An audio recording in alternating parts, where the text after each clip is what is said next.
All right, welcome everyone. Thanks for coming by.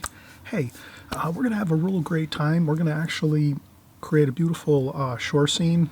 This is a painting I did about maybe 7 years or so ago, and it was of a vacation house that my family had, and we would go there in the summertime and just had great times at the shore. It's right on the ocean, right on the beach. So the vantage point of this painting is actually the beach is behind us, or as we're sitting here viewing the painting, the beach is behind us, the ocean, and we're looking at the back of the house, which is faces the ocean. So, and it's a beautiful house. It has, tons of balconies and decks and places to have picnics and food, and there's umbrellas out there and tons of windows on the back of the house. And it's a beautiful setting, a great painting to do. It's fun. And this was 7 years ago, so I think sometimes I would have a moment of genius, or not genius, but just sometimes I would do a painting, and this one came out incredibly well for that time when I was painting many years ago already, where it's just kind of fun.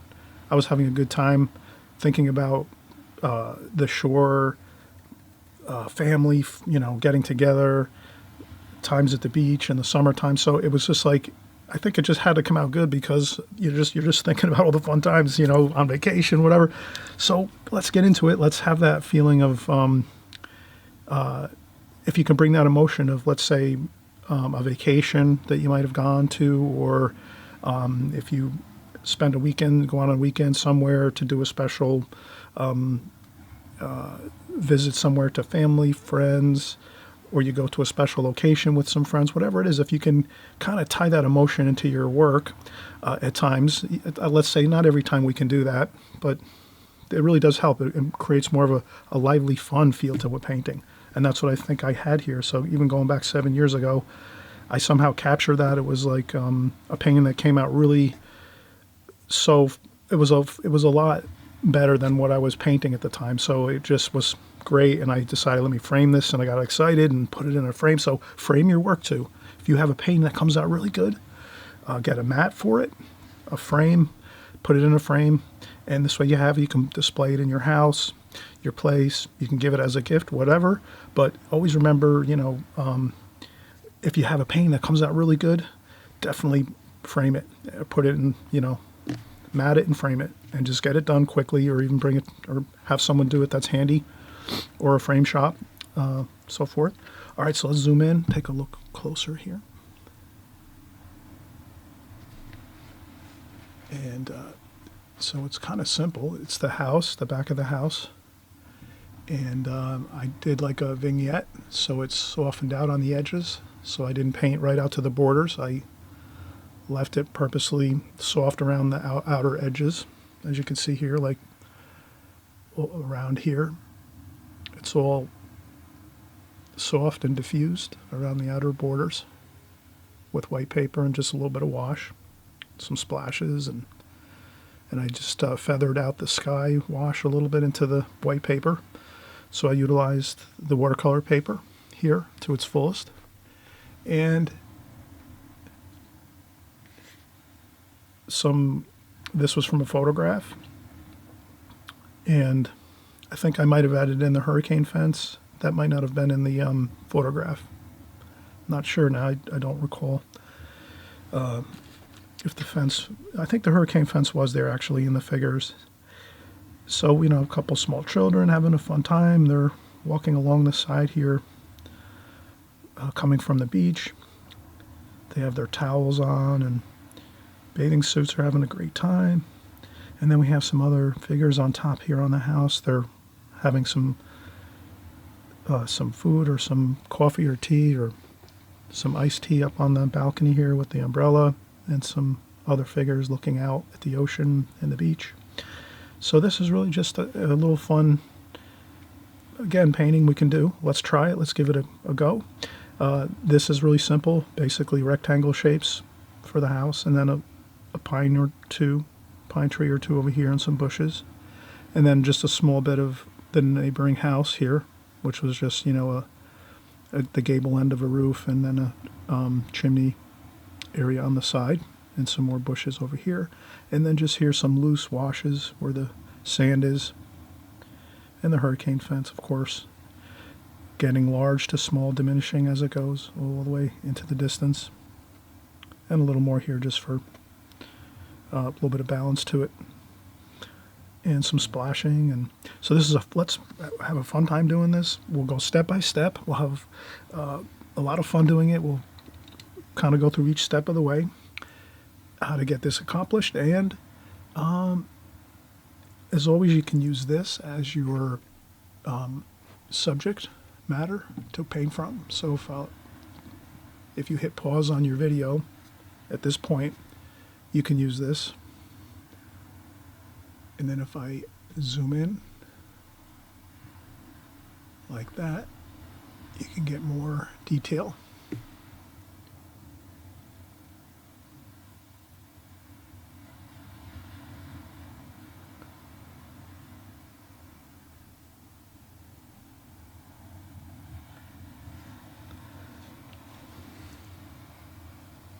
Okay, so we're going to get started in just a second. I'm going to get my paper, set it up on my board here, and we'll get started with the drawing.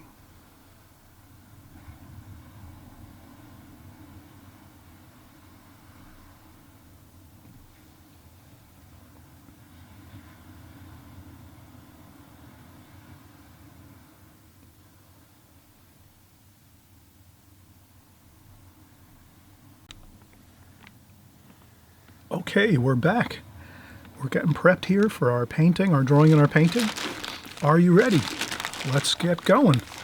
All right, so I'm trying to actually replicate the same size that I did the original. So it's about an 8x8. So I have an 8x8 here. So that's 8x8 paper, approximately. This is Arches rough paper. And that's, my original paper might have been a little softer. It looks like not as, it might have been like a, that looks like, from what I can see, that might be, it's hard to say. It doesn't look like rough and it doesn't look like smooth paper. It's kind of like an in-between type of paper there.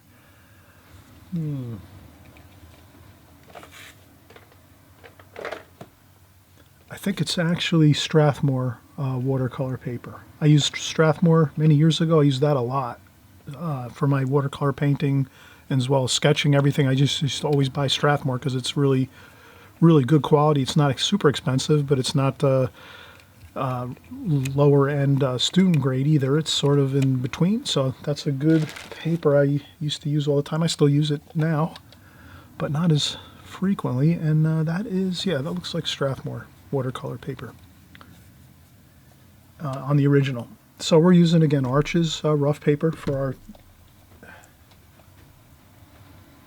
our painting here. I will just add a few I'm going to add some colors here. French ultramarine blue we need. I just like to have, I don't like to, when my colors run low, I try to fill the palette up. Although I'm not going to be using a tremendous amount of French ultramarine blue. And already I'm looking across from me at my painting and thinking of what colors. So I probably have enough colors in there, but again, I try to keep the palette filled with colors. Fresh squeezed paint. I'm running low on burnt umber.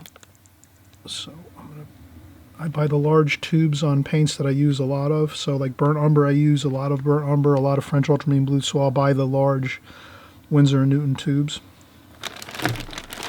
And then maybe some of my like cadmiums and things, I buy smaller tubes, the Holbein. But mostly I buy the Winsor & Newton paints. And everything else looks good. The greens, I think I need some sap green there. We're going to use green here, and permanent sap green, Winsor & Newton. We use a lot of that. And I use my apron to open up the cap if it's a little bit tight and hard to open. And we got some sap green there. There we go. And olive green looks okay.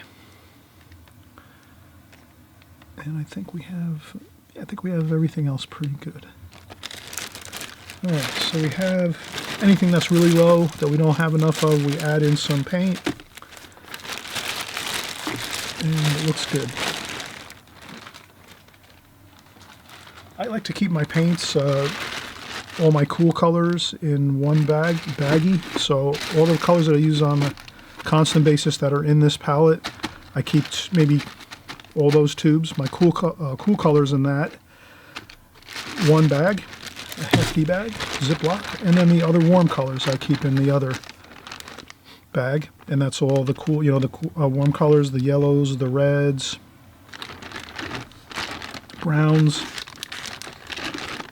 reddish browns, so anything in the warmer kind of feel, that goes in the warm colors. So I just keep my warm and cool separated into two bags. It just narrows it down. So if I need to go with it, if I need to fill up my palette quick and I need just a few colors I know right away, I've got to grab, the warm colors or the cool colors quickly, and kind of narrows things down a little bit. Okay, and then we'll get our pencil. I'll use an office pencil.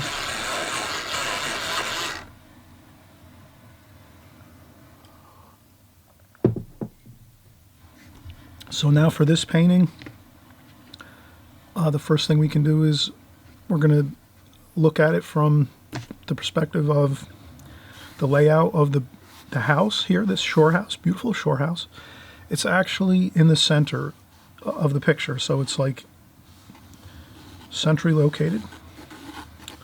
And then we just have the other features, interesting things around it, the sky colors, the figures in the foreground with the fencing, the hurricane fence. So we'll try to get a feel for that and say, well, where is the house sitting in the picture? It's a little bit, the top of the house is about halfway, just a touch above halfway. So if we were to take our marker and say, okay, this is the halfway point of the picture, about half.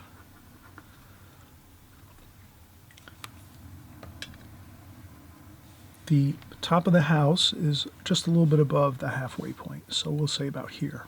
Now we look and say, all right, the top of the house is here, and it's maybe about,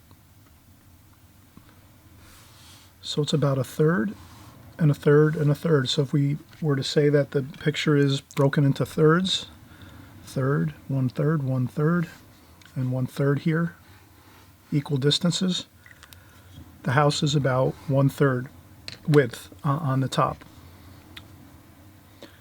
And so we're going to start the house. We're going to do you can do a preliminary sketch where you just rough it out. Let's rough it out here quickly.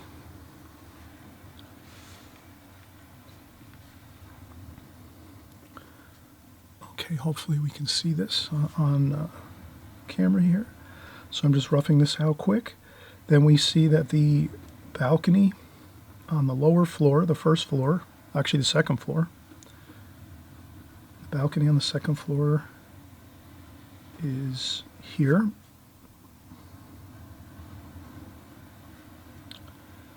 And it goes down here. We're going to have some trees and bushes over here to sort of, we won't have to worry about drawing any real details that much over here on this side of the house, because we're going to have bushes in front of that there, and there's some shadows and things, so no worries on that. And then over here, we're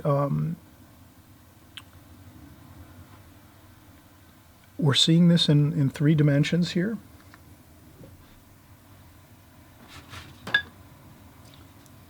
So since we're seeing this in 3 dimensions, I can kind of make this sketch I can kind of over exaggerate here a little bit, but so here, if we have the house here, and we have the second floor up here and the first floor here, like that, it's sort of like a cake or something, or it could be just two rectangles, two boxes, let's say, two rectangles on top, one on top of the other here, 1, 2.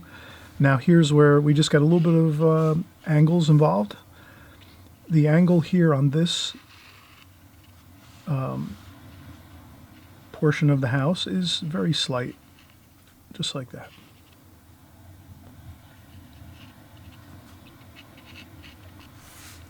Very slight. This one's a little more.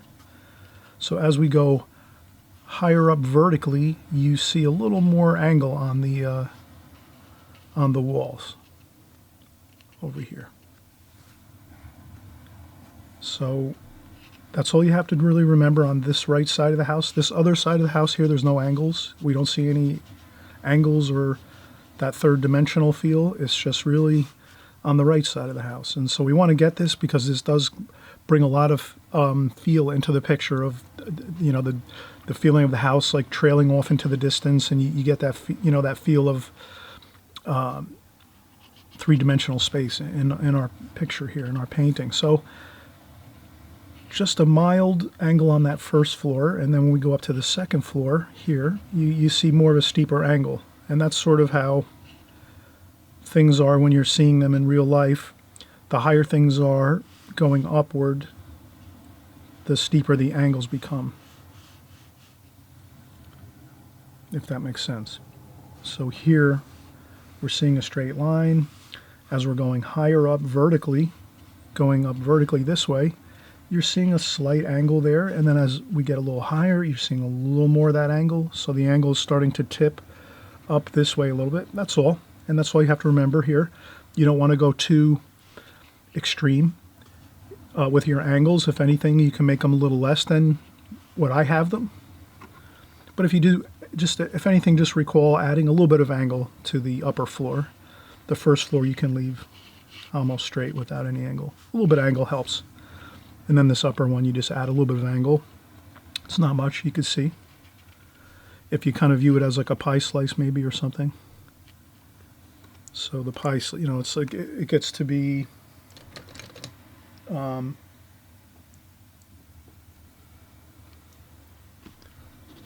if we just, you can kind of see how that, if we're to draw a straight line across level, that angle is about, you know, a pie slice, like not a just an average size pie slice there.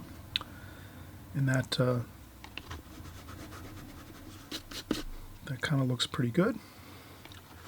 All right, so we're going to draw that. Just to kind of explain what I'm going to do as I draw.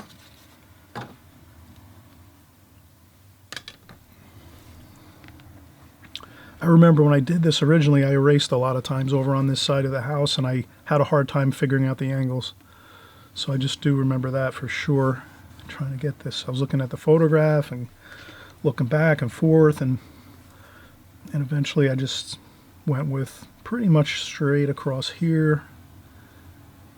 And there's a lot of bushes here, so you don't have to worry too much about that. And then over here, this is about here. So the first floor goes further in the distance here. And so already we're developing our house, our beautiful shore house here right on the beach, right on the ocean. And we're going to do the sand here and some of the dunes and the weeds and things. We'll fill in those details with paint. And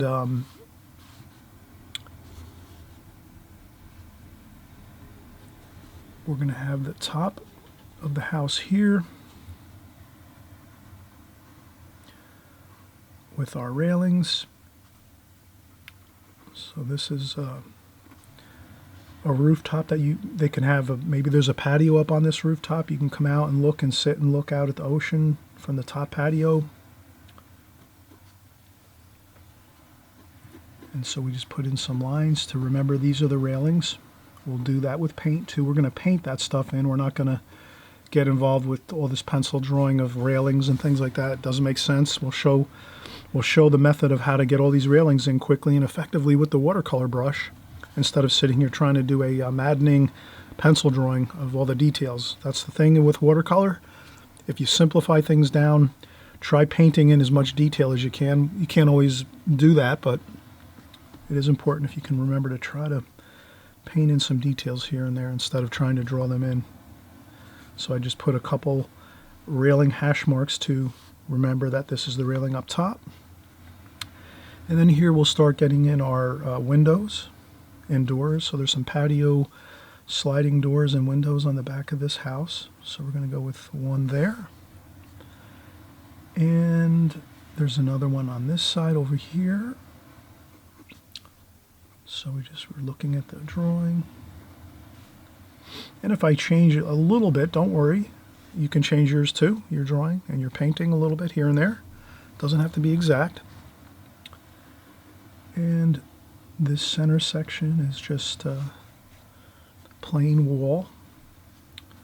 And then we're going to have our umbrella here. So we're just going to make our umbrella here. And a little bit of shadow under the umbrella.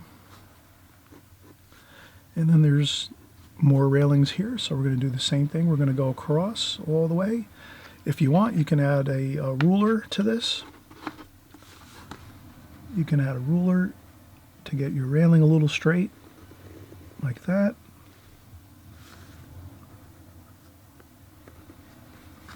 And the same thing here. We can use a ruler. And then here with the railing on this side of the house, it's gonna get thinner as it goes into the distance, into the further distance here. So again, we're gonna have a little bit of that angle. Like that. So you'll see that angle go down just a little bit. All right, we're coming along really well here. We have now the details of the window. We want to get those good.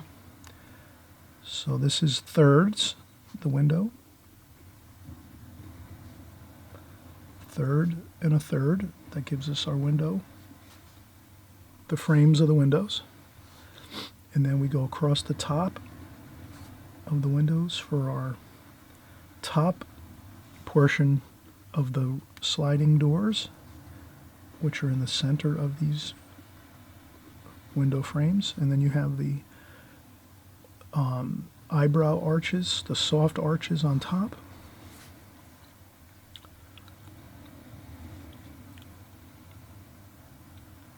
And then we have a little darker detail over here. This is an awning, I think.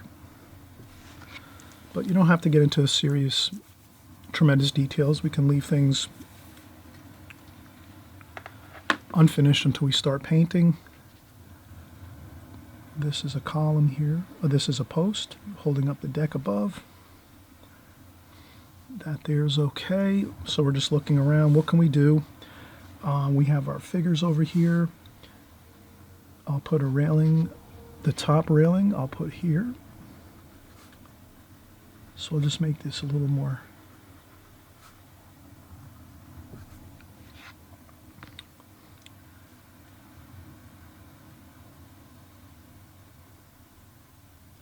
So those are our figures there on this side. And then we have some figures here at the umbrella. There's a picnic table here with the umbrella. We don't see a lot of detail because we have the railings here going across. So it hides some of the details behind, and that's fine. And then the lower floor, let's start the lower floor here. The column for the lower floor is here. And again,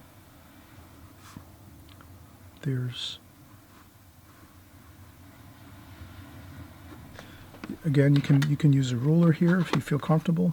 You can just draw another straight line.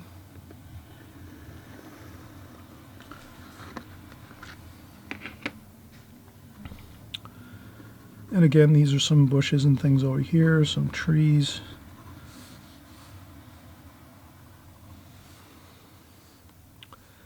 And on the first floor, we do have windows.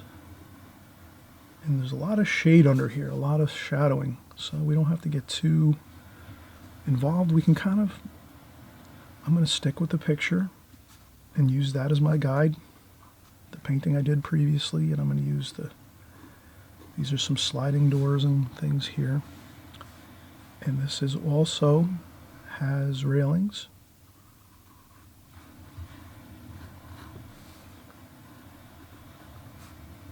So we have more railings here.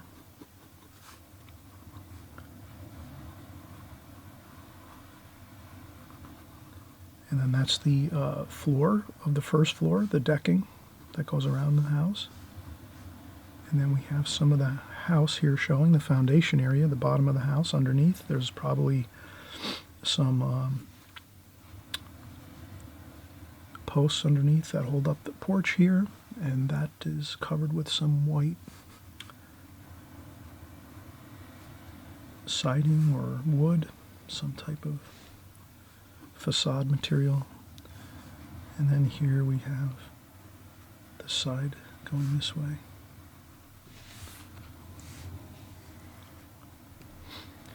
And again, these are the railings on the lower floor, the first floor.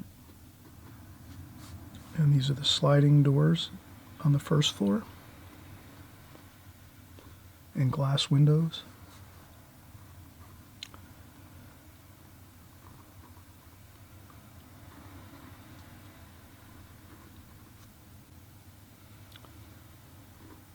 And these might be some windows.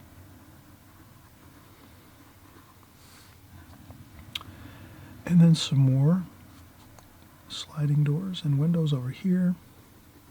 So we notice that there's a lot of darks on the bottom floor. So we just keep drawing in our darks, going back to our painting. So if I just quickly look at the painting, I'm going to bring it back into view for just a second. So you can just see that I'm getting the basic shape first of the building with the angles, and then I just started doing all my windows and my railings, just roughing it in very lightly because we're going to paint in with our brush all those details of the railings as we go. And just now I'm getting in the windows on the underside of this deck.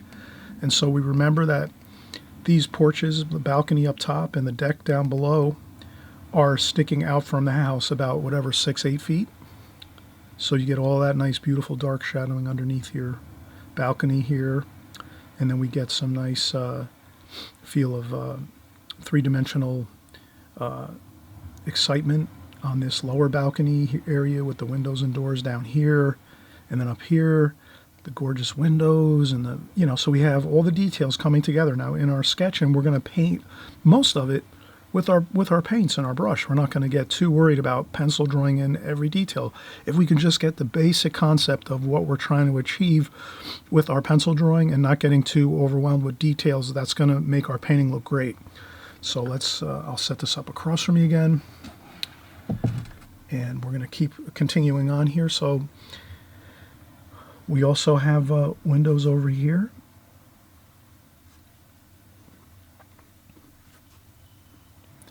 And what happens is here we can leave the wall here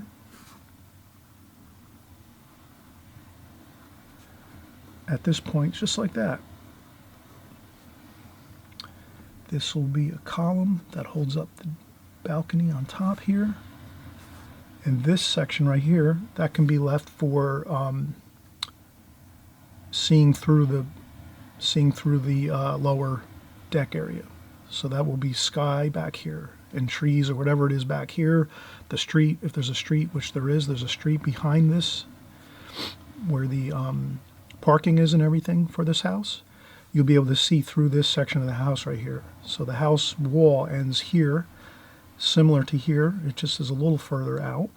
Not to get too much detail into this, but just this will help to make it look more interesting if we can leave that little spot with some details of maybe like sky or other things, maybe some trees or bushes or something. So we've got all our basic structure in here.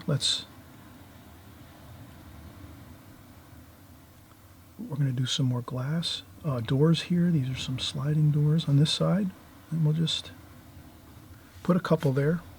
This side's a little easier to manage. Not much detail there, and that's about good. Here we can say that the house over here is about there.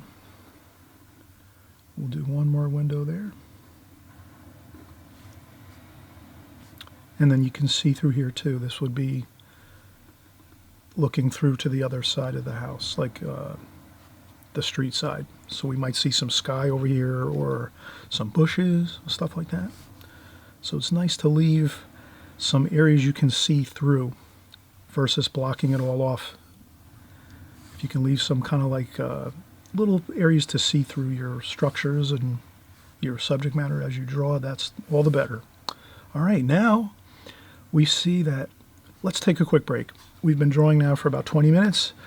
Let's take a quick break. We'll finish up doing our house next door to this house, our beautiful shore house here.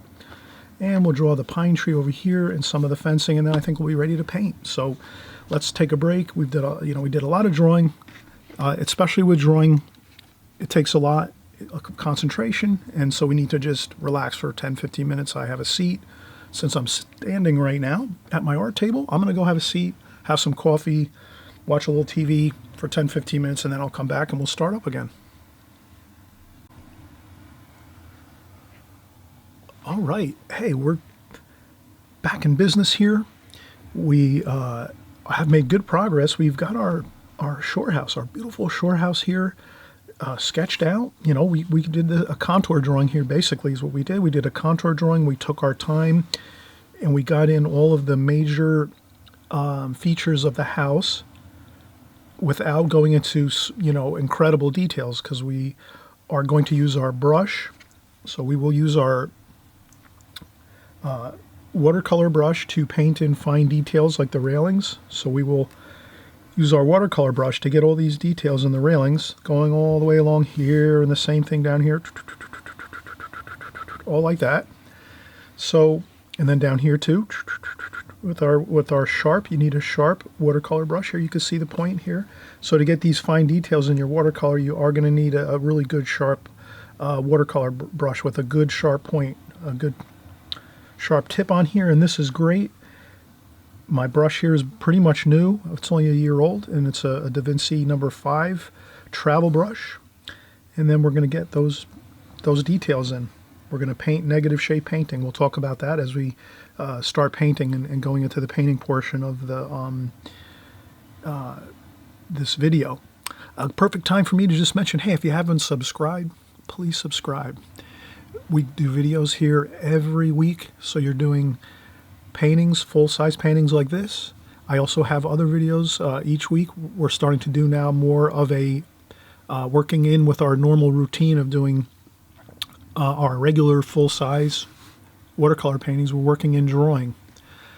So contour drawing. Contour drawing is incredibly important. As you can see in a painting like this, we have to have our drawing skills, at a decent level. You don't have to be a master at drawing, but we have to be able to handle drawing basic subject matter like a house or fruit or any kind of still life things. In still life you might paint like cups, saucers, maybe like I said, fruit, apples, oranges, peppers, lemons, grapes, whatever the case. We have to be able to handle those more simple things, but then again too, we have to be able to draw some architecture. So don't worry, keep coming back to my channel, hit the notification bell, so this way you get those notifications when we do our quick 10-15 minute videos on drawing, and you can just draw along for 10 or 15 minutes, get your practice time in on your drawing each week, maybe once or twice, and then after a couple months or so, you're going to see your drawing skills improve dramatically. So don't forget that. Remember, if you hit the subscribe button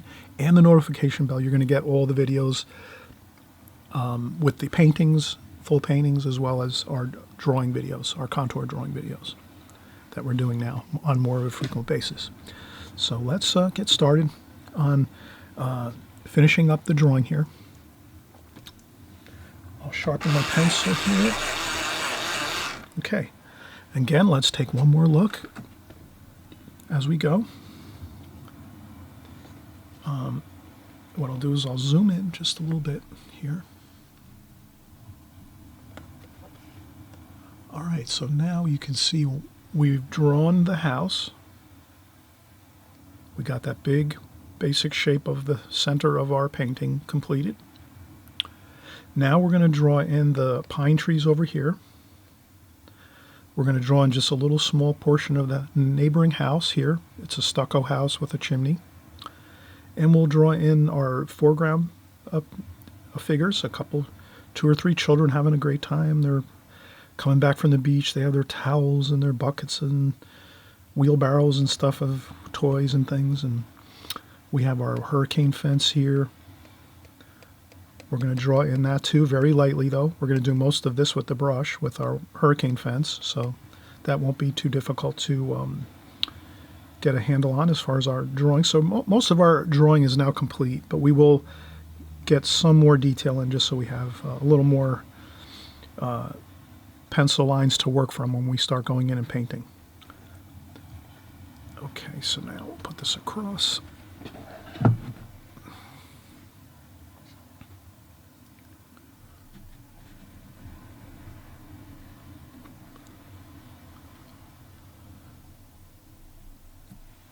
Now we're readjusted with our zoom lens. Okay. We're going to have our pine tree here. I'm going to use my picture that my original painting. I'm going to look and say, how high is that pine tree? And when I look, it's about just a little bit below the very highest point of the house here, the railings up here on top. So I'm going to go across and then say right there.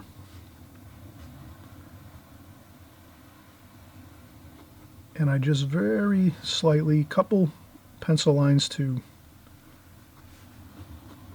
it's a pine tree and there's another one here.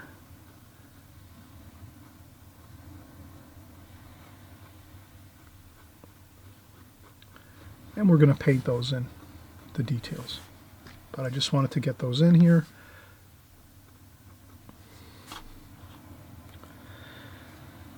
Okay, now these pine trees have some bushes underneath. I'll pencil those in.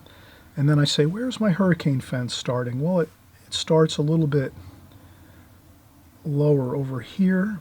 So we'll start there. And then it curves around and it comes forward like this. And that looks good.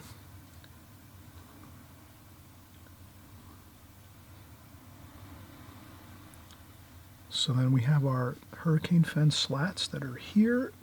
And we're going to start. A good way to do this, light pencil line. Carefully looking at the picture.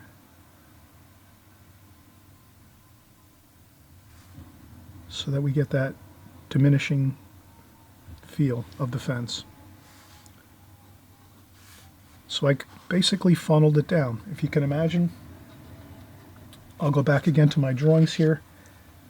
All we did with that fence is basically we got our first start to our fence, that first slat of the fence in the first couple.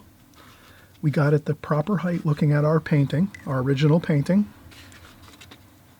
And then we said, all right, now we're going to have to make it the correct height over here on the side. So if our pine trees are here, the fence over here is very small. When you look in the distance, you're just going to see a tiny little bit of those fences like that. Perfect. Then we just lightly pencil in the feel of the flowing feel of the fence like that. The bottom can be any angle, really. You can, doesn't have to be like, you know, super accurate or anything. You just have to kind of get the flow for it from one end to the next. You know, it could be, you know, you could do anything. It looks like this in the painting. I'm going to follow the painting. And then up top, that's when you just keep an eye on the distance between the, I'll erase that line there. And then we just keep thinning down that line until it meets up with the top of the fence there. And that's it. So you meet up with the top of the fence here. You draw this in first, so you have your, that's the height of the fence here in the distance, about only 1/4 of the height of this one. And then that's it. It goes right there. And then we just do a couple quick light pencil lines, and then we have the wire, which we can just pencil in quick, or we'll do that when we paint, and that's really it. And then over here we have some more hurricane fence there we just put in for effect.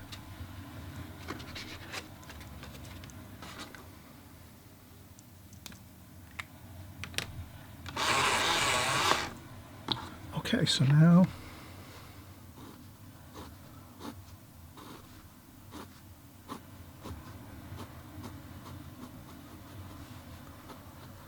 and that's all.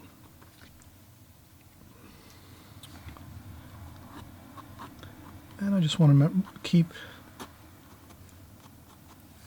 I want to remember to put some of these little grasses and weeds and things. So I'll just pencil in a few. And let's go over here. So we're working our way across this way. And we'll go over here. And our architecture is about here.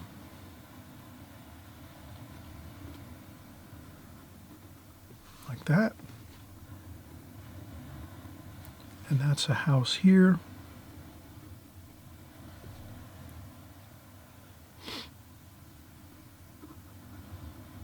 And maybe there's a window there like that. And there's some other bushes, maybe some more trees over here. Maybe a pine tree over here too.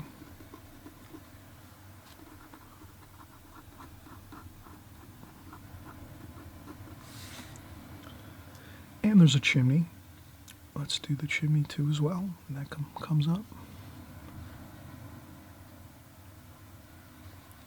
And that's basically like a rectangle. I could view this as a stick of butter, that could be a stick of butter, this could be a tissue box. I just see it as a shape like that. And there's a little bit of detail at the top.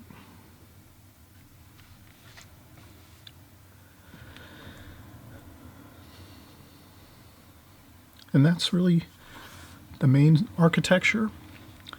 Now we have our figures here at the table having some lunch. We have our figures here, they're just watching the beautiful ocean.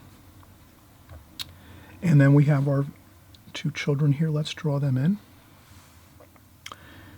And there's some more fencing over here. And they're about here.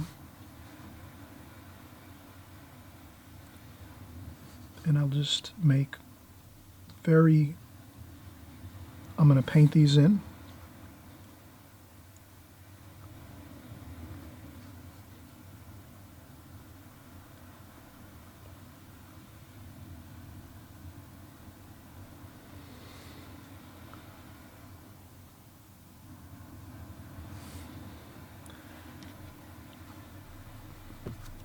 And you can make the figures have motion, and one of the figures is pointing, maybe they're having a good time, just summer day out. And I just put the figures, a little bit of shadowing underneath them. The sun's coming from behind us, so you'll see the shadows going forward like that. And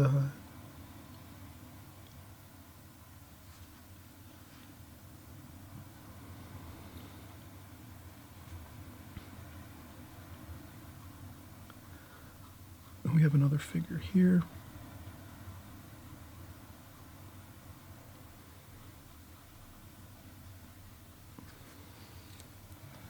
Just really lightly do your figures. Just, you know, you might want, I usually just do like, I try to, I get the head, upper body, shorts, and the legs.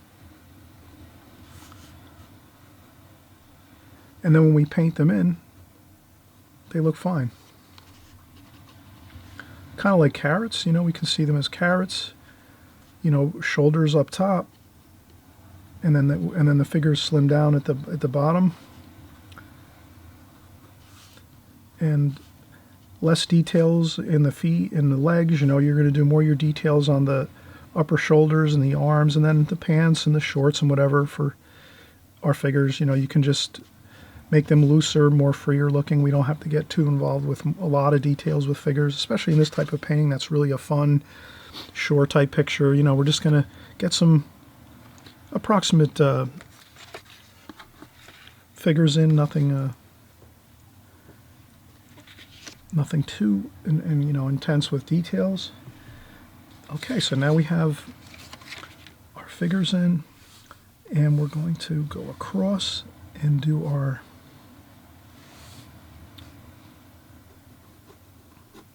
hurricane fence over here.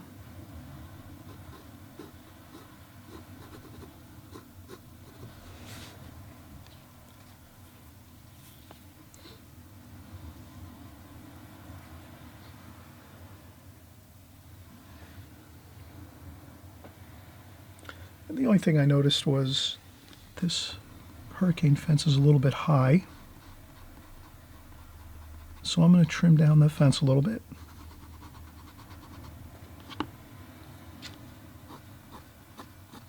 So I just made the hurricane fence a little bit shorter in height. And that'll be fine. That looks a little better. And that's it. Sky. We're going to have some seagulls here.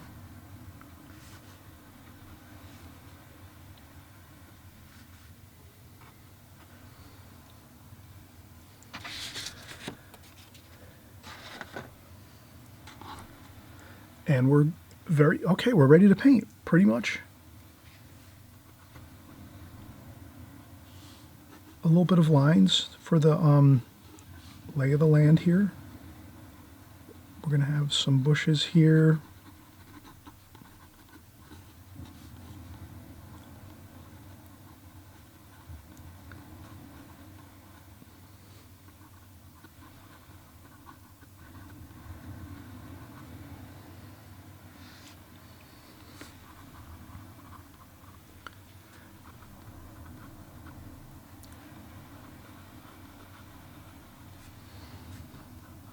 There we go.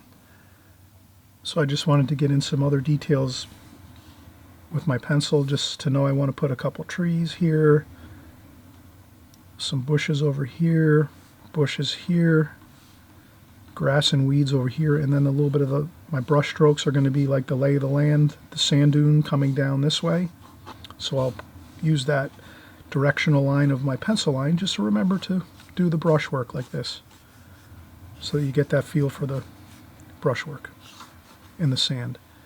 And this here underneath is good.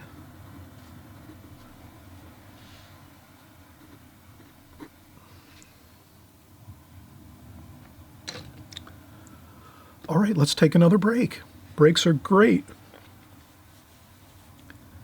Concentration, it goes after 20 minutes or so usually. Some people, I would say most people, after you have 20 minutes or so, half an hour, concentration level starts to diminish quite a bit. So let's take a break now. We've been working for 20 minutes approximately. Stretch your legs if you're sitting and doing your work. I stand when I do my work. I'm going to sit down now and watch a little bit of YouTube, and then I'll come back in about 15-20 minutes when I feel a little bit more rested and relaxed, and we'll start painting. All right, we'll be right back.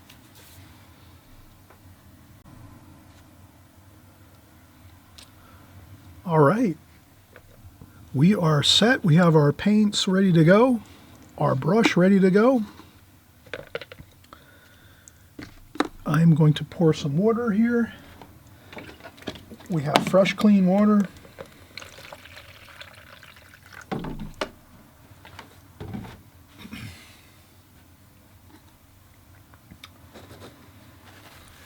And we can start with our darks. That's the best place to start.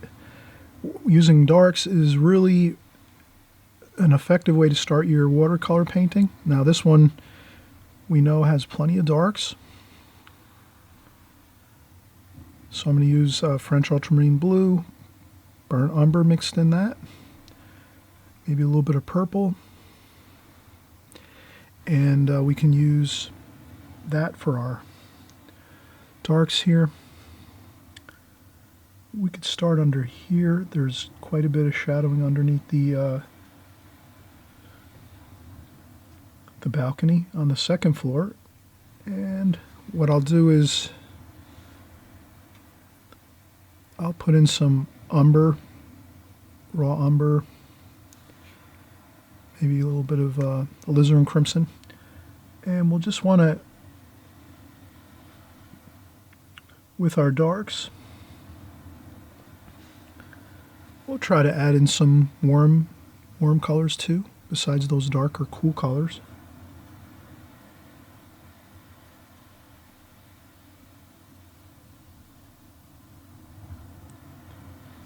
And then some of the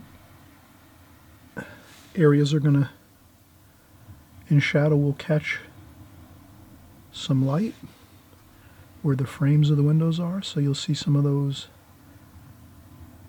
lines of white paper, like that. Careful not to paint over certain areas.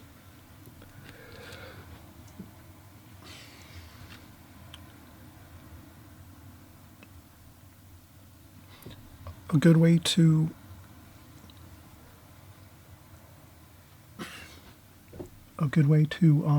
if you have a spot where you definitely know you want to make sure you leave a white bit of paper for a structural item like the corner of this balcony here.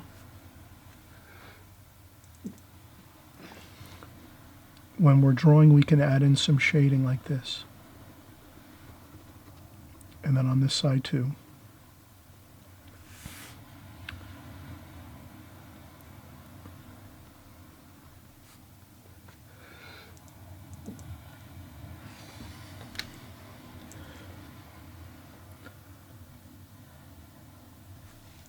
So that helps a lot.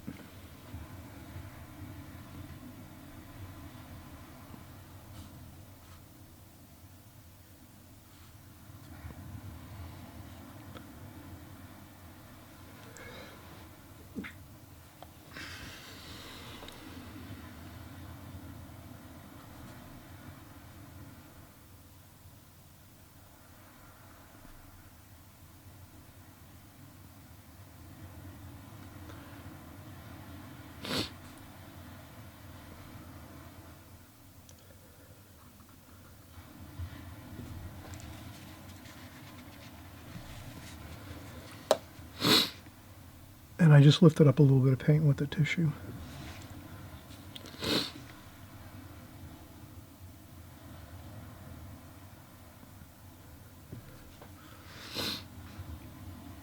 So we're working in our darks here.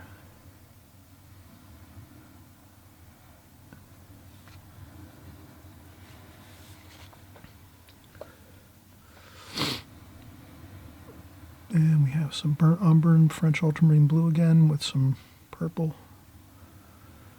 And we'll get some more, infuse some more darks in here and there.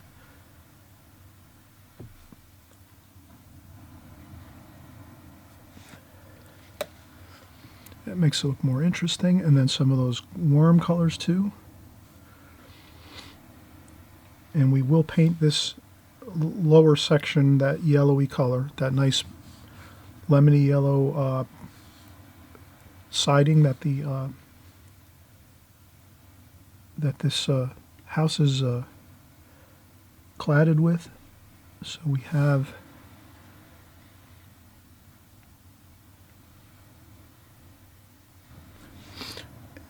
So we kind of see how we have our darks under here all the way across. We will be able to maybe take a few spots here and there where once this all dries and we're done with the painting 100%, you can take a little tiny bit of white, titanium white paint mixed with the ever so slightest amount of yellow ochre or raw sienna, and we mix that into the white, and we can recapture a few lights here and there. So if you do go over a light area that you think is important, you can wait till the end of the painting to add in a few little lights, here and there, some white paint, let's say, just to, if you go over a spot you thought you should have left light. So that's no big deal. We'll do that at the end of the painting, actually. You'll see how we do that. So we just keep continuing. And we have cerulean blue, cobalt blue. Maybe we'll start in with some green as well.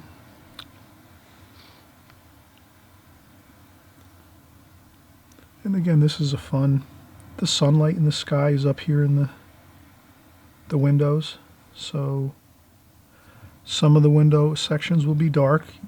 Here's where we use the pointiness of the brush to capture those details. We need to have the details of these windows captured correctly. We don't want to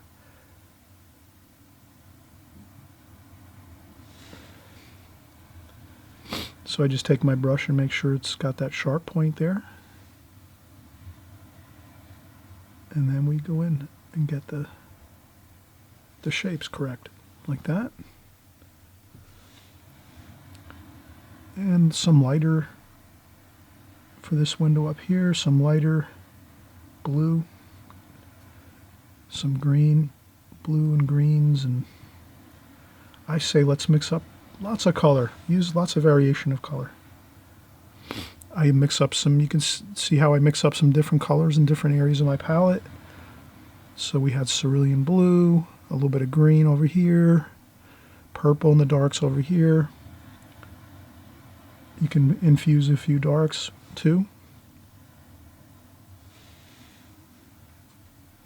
Up here it's really a lot of light. Underneath here there's a lot of shadow. The sun's coming from behind us. So if you can imagine, the sun's coming from like the upper sky behind us. So when the sun comes across this picture on top of this house, our beautiful shore house here, it creates a shadow underneath that balcony up top here. So you see that dark shadowing underneath. And then up top on the second floor, you're not getting any shadowing because this railing is actually flush with the building, so there's no overhang up here on top of this.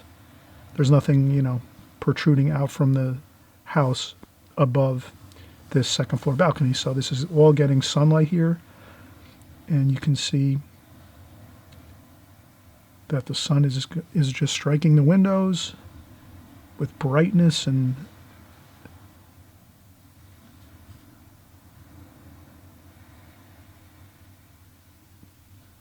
so we'll see mostly sky color in the windows.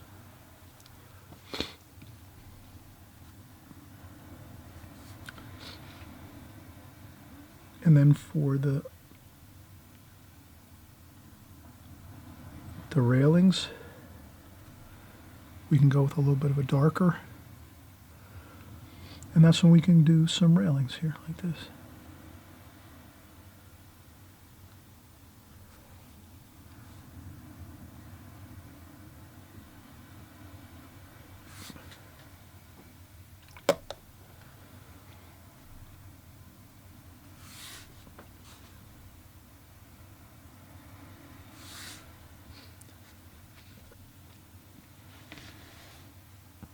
So we didn't have to really do much pencil work for the railings. We can just add them in like this.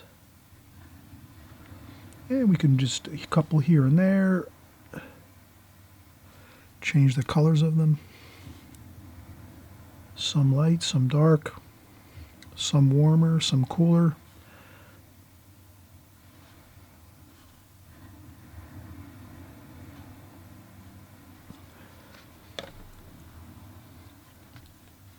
as long as we have a few of the railings here and there, it's going to look fine.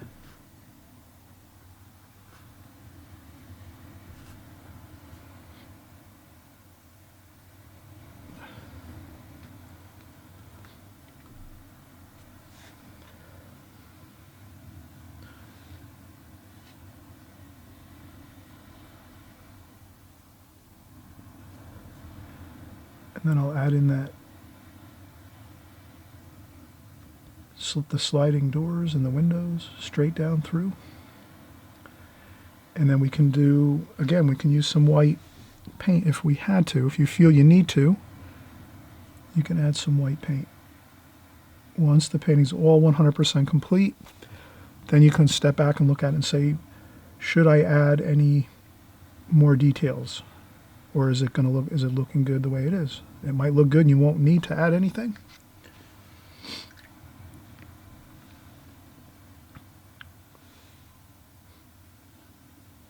All right, we're really coming along really nicely. We have a shadow under there. And then we have windows over here too. And I'm not going to make a lot of details over here. I'm going to try to keep this minimal.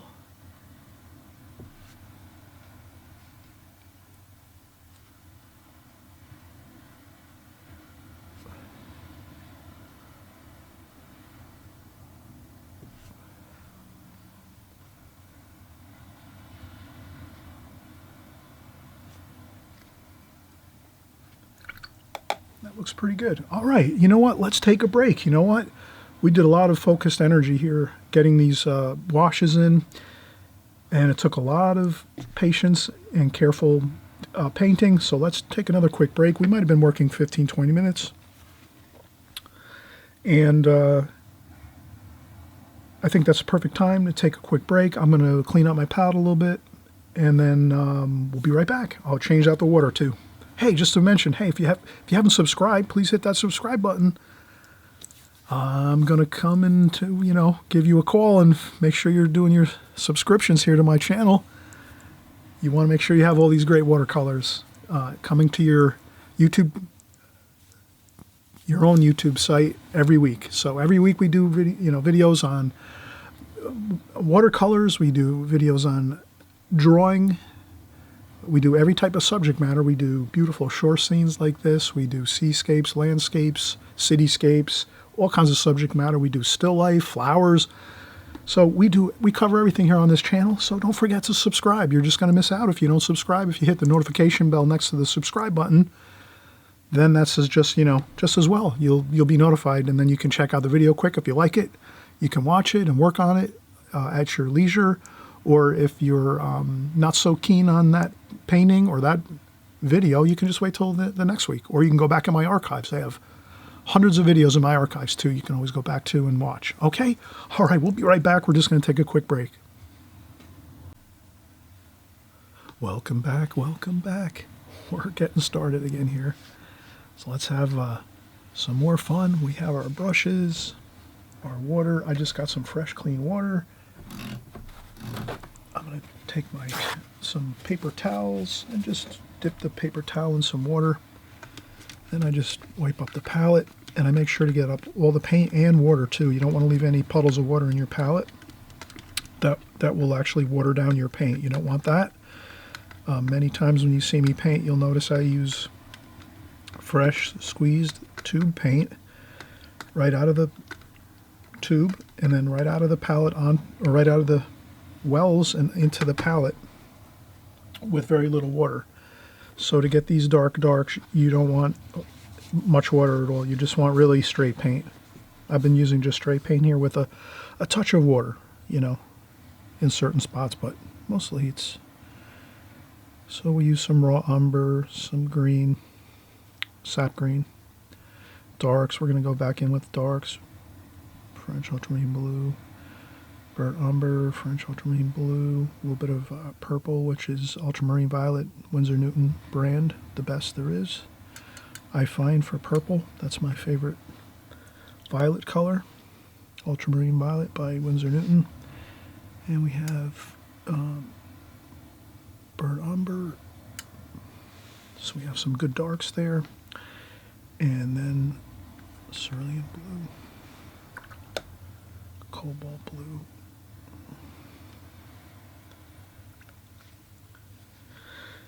So when I look at my painting across from me, and again, I'll just lift it up and bring it in view again, just so we kind of see. So, and we can zoom in here a little bit.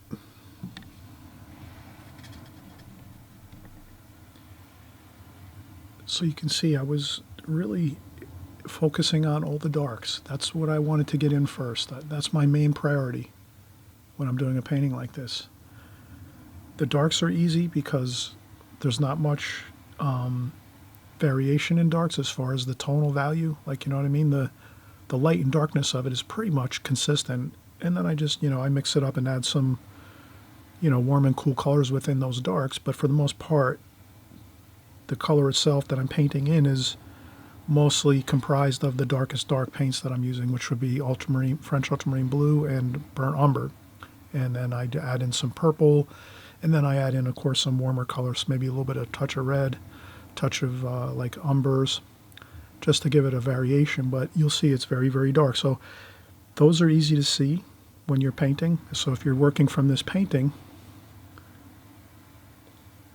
you can focus on the darks first because they stick out. They're really easy to see. So you fill you paint those in, get those in first, then you work on the medium tones, the sand, the sky washes. Once you get these darks in, you're pretty much home free in the painting, and then the rest is just carefully adding in your other colors as you'll see we're going to do next. So let's do that. I'll put this across, and we'll zoom back out like that. Okay. So, again, our darks going well.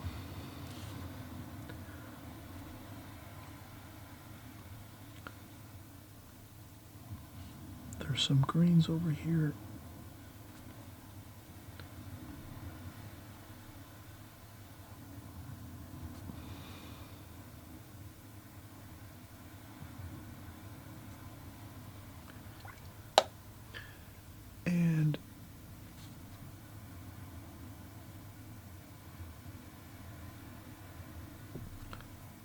And I'm just adding in some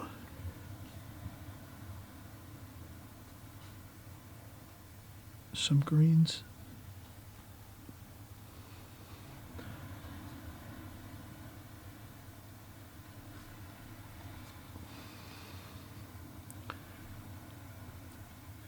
And we're vignetting this, so I'll just splash some clean water on there and just fade that like so.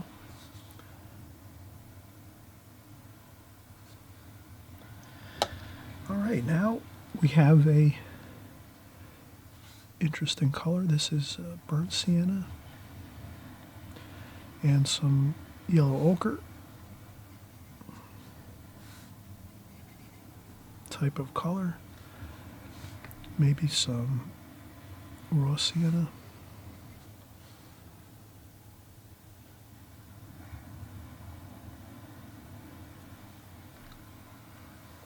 For this adjacent house here, next to our shore house here, and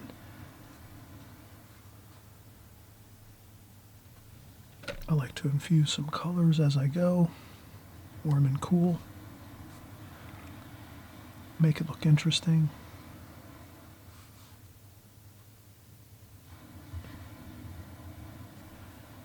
And again, we're fading this into the background.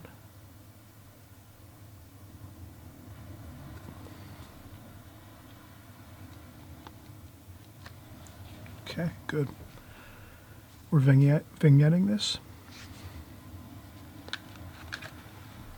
So we leave it really light. We leave the white of the paper around the entire picture. So we just, at this point here, we fade it into the white paper like that.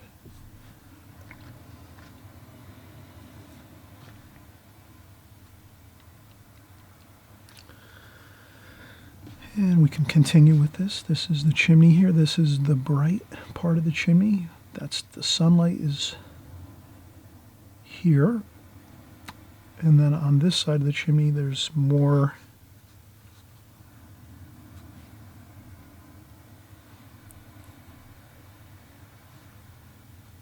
Let's get some darks up here.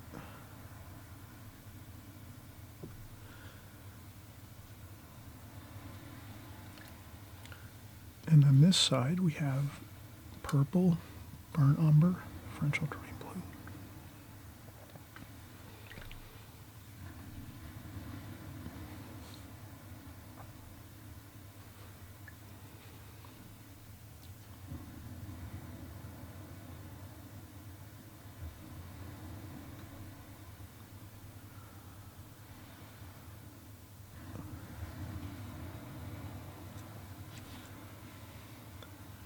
Okay, and I'm careful to do any more details to this. This has to dry a little bit. So sometimes when you're painting, you'll notice you need to sometimes let things dry a little bit.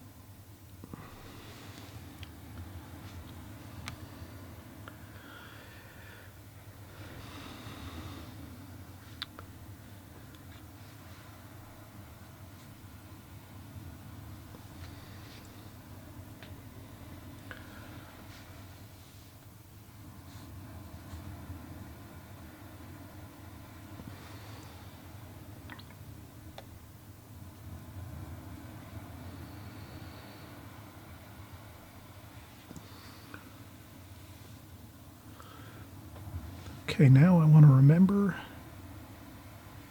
that this is going to be sky color here. I don't want to paint over that. So I'll put some sky color in here.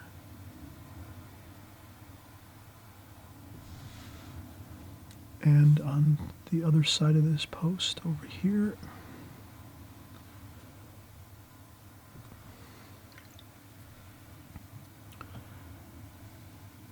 and we'll go up this way. All right, looks good.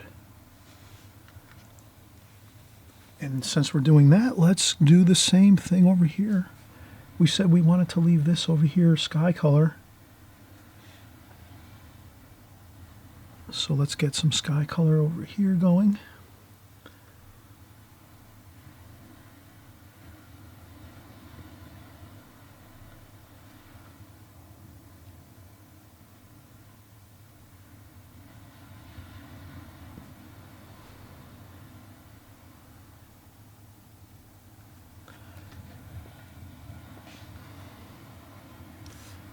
And we just fade this here. And just add some.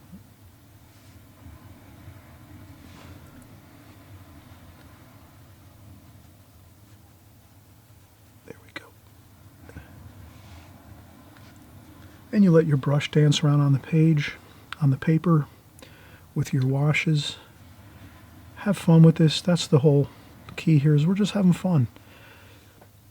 Watercolor takes many years to learn, so whether you're, a beginner or you're an intermediate artist that's been painting only a couple years or 5 years, or maybe you've been painting 10 or 15 years, but you don't have a lot of time because you have a lot of things you have to do in life, obligations and people that you have to help in your life and so forth, and family, and still doesn't matter as long as you're having fun with it. Have fun with your paints, with your brush, your art materials, and you'll be fine if you're having fun with it, and you'd never worry about how the painting looks. You just have fun with it. If you just learn one or two techniques every once in a while, eventually you just wind up using all those techniques continuously in your painting, so that you're always doing the same thing over and over. As you notice, for myself, I use the same techniques over and over. I know many of you that follow me for a long time, you probably have a lot of my techniques already. They're just second nature to you, and you just use them as you go and as you paint. And that's what I try to do, is I try to always cover the same techniques that I use on a continual basis. And then it just becomes your technique as well. As long as I'm painting that way and you're following it and using the same technique, you're going to have the same result. All right, so we're doing well. We did our adjacent house here, and we'll carefully add in some windows here. Like that. It could even work when it's a little bit damp, the paper. Just go in real with thick, goopy paint. You don't want to have like paint, water, tons of water, and then try to go in and add some darks in there. If you're going to add in some paint while your paper is still damp, you want to make sure it's just strictly the paint right from the tube. And then it won't dissipate onto the paper. It'll just it'll stay fine without blossoming and cauliflowering and blooming. So, all right, we have that pretty good.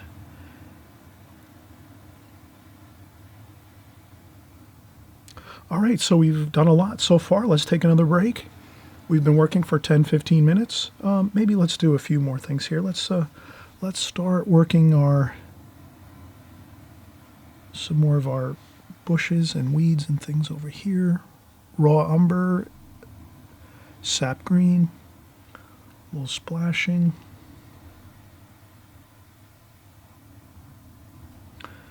Maybe a little bit of French ultramarine blue and sap green to make a nice evergreen type color. And we could do maybe a little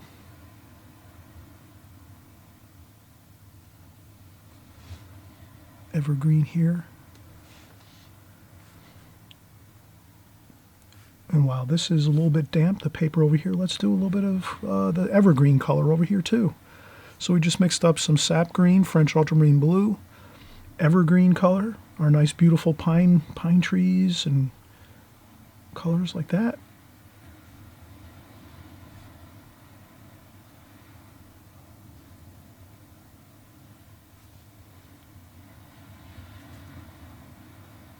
And then we'll go in later and do more finer details. But if we get a little bit of the color in there, we're going to be in good shape here. And we could go right down there. And some here.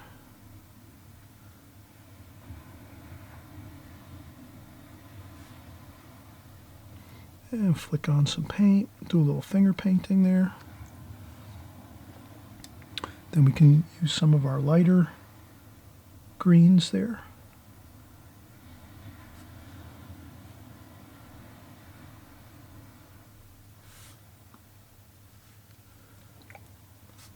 And then maybe fade it with a little bit of water. That there. And then I'll just blot up a little bit of the water with some tissue there, like that.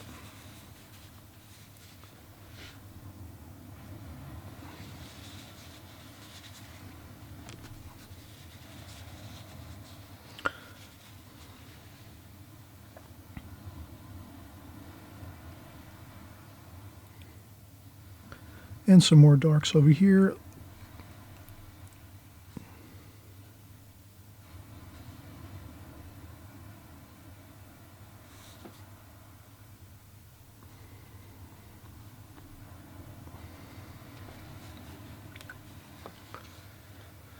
That makes a good balance. Some of those darker pine trees here, and then some dark pine trees over here as well. That makes a good balance in the picture. I noticed that on my original, I should have probably added a little bit of a counterbalance like this over here. I didn't, so in the picture, my original, I feel that it would have been better if I added something over here, like a darker pine tree on this side. So I can just take a note of that.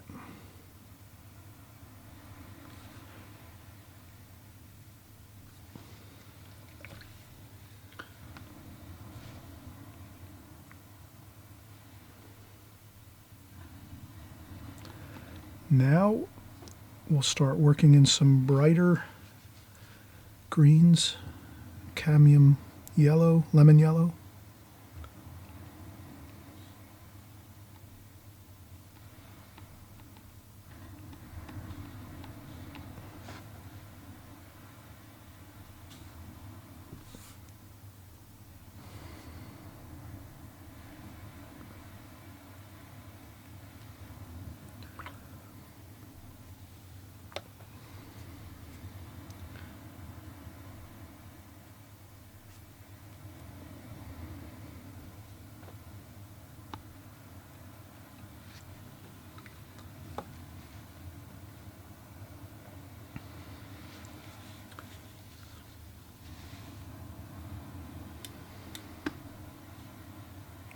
And I'm going to add in some of the cadmium lemon yellow and a touch of yellow ochre. Actually, I'm not thinking that looks as great. Let me see if I can get a better. I think just the cadmium lemon yellow is going to look good. Maybe just a little bit of cad red. Just to bring in a little bit of that cad red there into the cadmium yellow. And we'll do our main house color, which is basically cadmium lemon yellow, and I just added a very hint of cad red in there just to warm it up a touch. It's a little bit cooler on the other side, so I'll add a little bit of blue. Cerulean blue.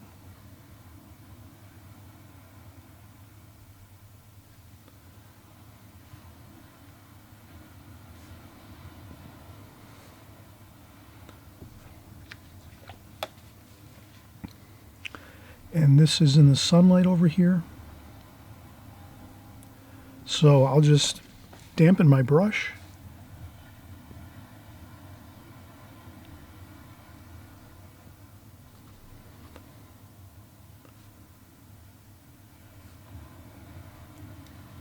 I'll add some lighter and darker tonal values to that yellow here and there.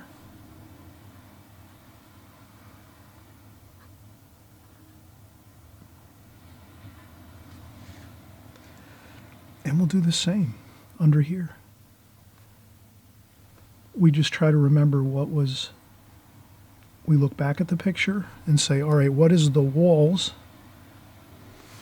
underneath here, and what are the windows, to make sure we don't, I mean, if you paint over some of the windows with the yellow, that's fine. But let's keep it somewhat accurate so I remember that this wall here was actually the siding, the cladding of the house, yellow. And then over here, the same thing, this part of the house here. And then there's a window here, and there's more cladding, cadmium lemon yellow.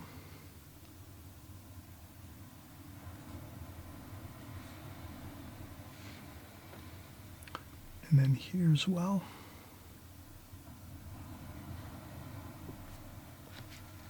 A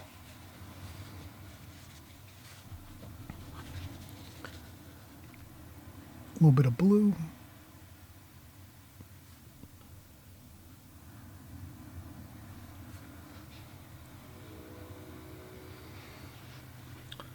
And that looks pretty good. We are in good shape here. So let's take another break. We have some really good color on here. We have our, we started out, we faded in our darker pine trees with some dark, really nice darks. And you can see they faded to a nice medium tonal value for the greens here with some darks interplaying here and there. And then you have the neighboring house here with some raw sienna and burnt sienna. And then we had our cadmium lemon yellow with a touch of cad red, just a smidgen of cad red. to add in here for our main house. Here. And that looks pretty good. So we're going to continue, but we want to let this dry now, because with watercolors, it's to your advantage if you take breaks, in a sense that things get to dry, and then when you pick back up again and you start painting, you'll have less of a difficult time with things blossoming and cauliflowering and things like that, where you add a paint stroke over here and it starts to infiltrate into another area that you just painted. That might be a lighter color and you got a darker color now going in there. If that does happen, no worries, you keep a tissue handy and you just fold up your tissue like so, and you just blot up if you have a problem where you have some things infiltrating other areas that you want to keep a lighter tonal value or a lighter color. So you can use that tissue to blot up paint if you notice something goes a little bit the wrong way. No big deal. But if you do take breaks and let your paints dry a little bit, you can also use a blow dryer to quicken the process a little bit. I use the blow dryer sometimes to make things go a little faster, drying washes and things. But here we're using pretty much alla prima. We're using the direct approach where we're just going in and painting. And we're not really doing glazings. We're just doing the darks first and then work our way toward the lighter tonal values through the picture, through the painting as we go. All right, let's take a quick break and we'll be back as soon as possible. Hey, don't forget to subscribe. Hit that subscribe button, would you, please? I know I mention it a lot, but you have to remember there's a lot of other great artists out there on YouTube. I want you to come to my channel first, all right? So we'll see you in just a second.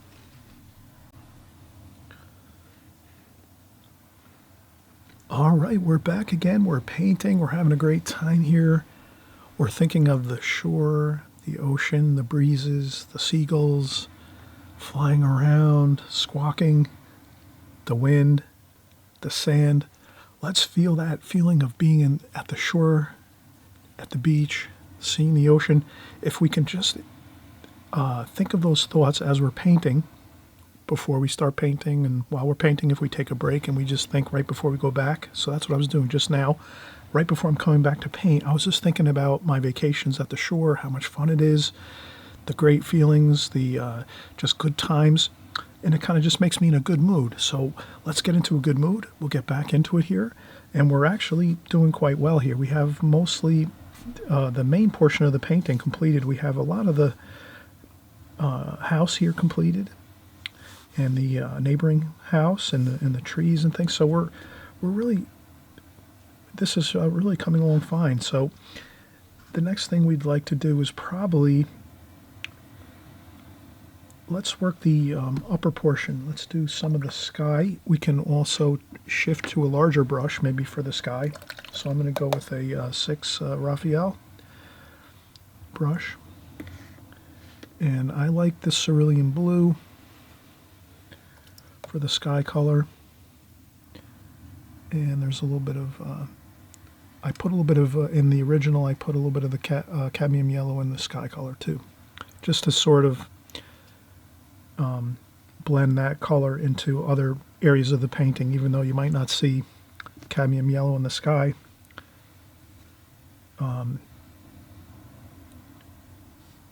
It looks better. So now I'll probably start out with some cerulean blue here, and I'll just try to make a cloud shape here. So I'm just going maybe around here, making a cloud shape, and then rinsing my brush and leaving it damp, and then just smoothing out this edge here, this cerulean blue.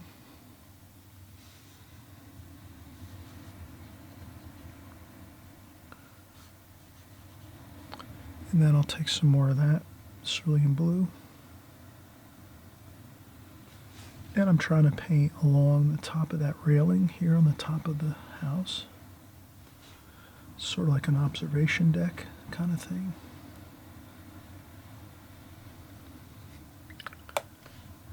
And then I rinse my brush again and leave it damp with water and just smooth this out and just kind of go with a kind of a V effect here.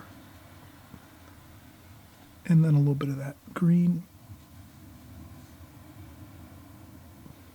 That's actually cadmium yellow.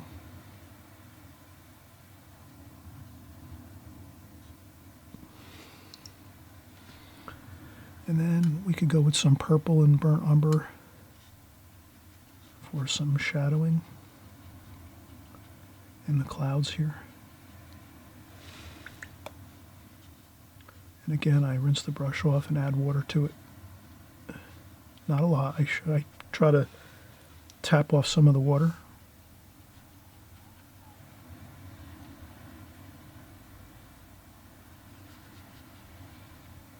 Maybe even a little bit of Payne's Gray.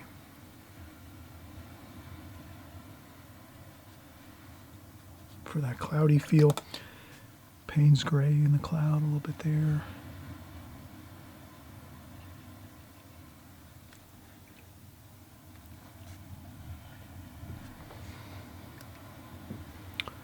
And then some more over here. And I'll do another kind of cloud feel. Cerulean blue. And I want to leave a white border around the entire painting. So I'm not going to go all the way out to the furthest point of the tape where I have it taped off.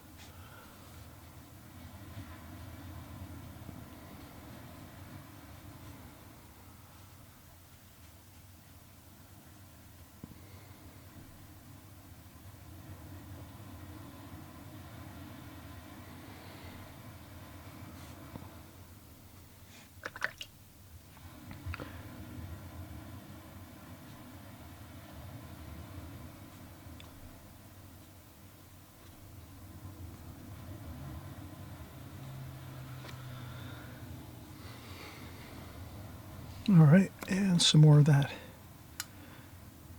Payne's Gray.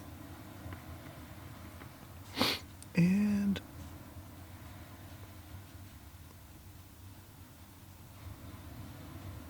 smooth that in there.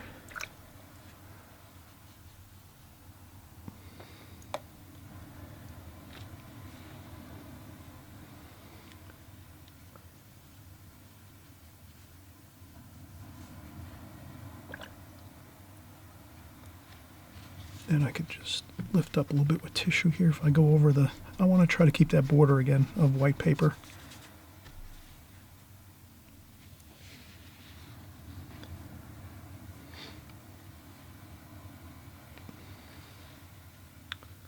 All right, that looks pretty good.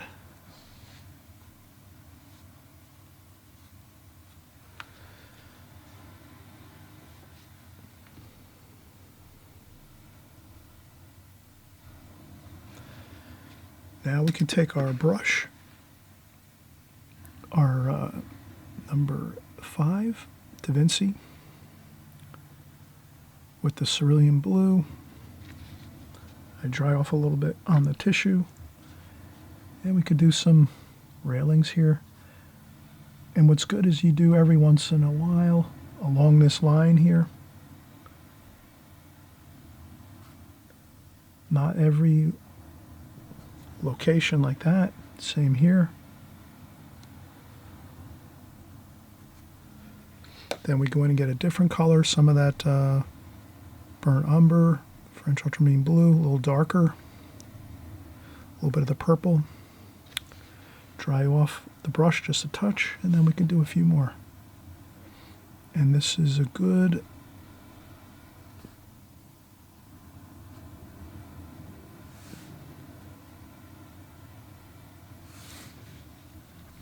then a little bit of raw umber for a warmer feel. And we can add that into some of the spaces that we already put in.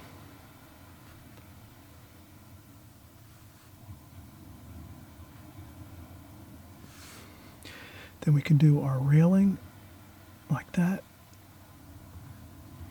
This is French ultramarine blue, burnt umber. raw umber we can mix up a little bit. Straight paint though, don't use much water at all. And then we just go across the top like that. Hit and miss, not everywhere.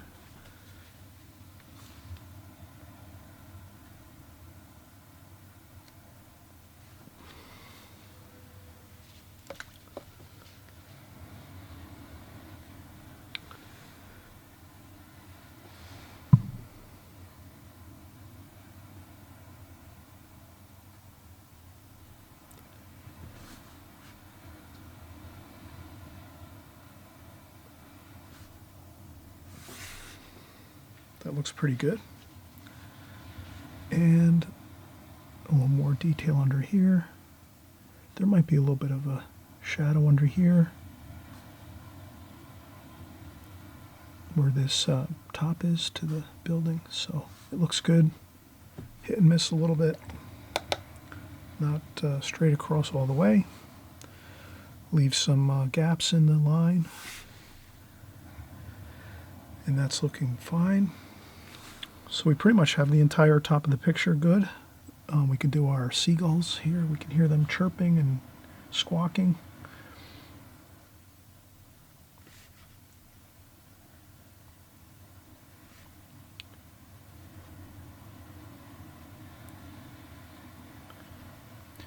And I would maybe let the paint dry in the sky before doing the seagulls. That might be better. Let's do that, because I notice already it's going to start to, the colors are going to get blended in with the sky. The sky's still very wet now. This sky wash we did was a lot of water, so you have to remember that.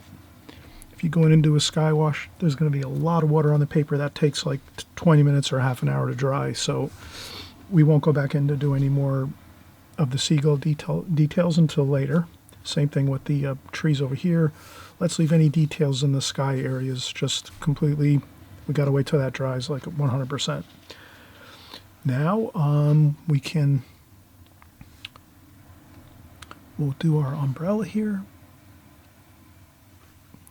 We have a nice red striped umbrella.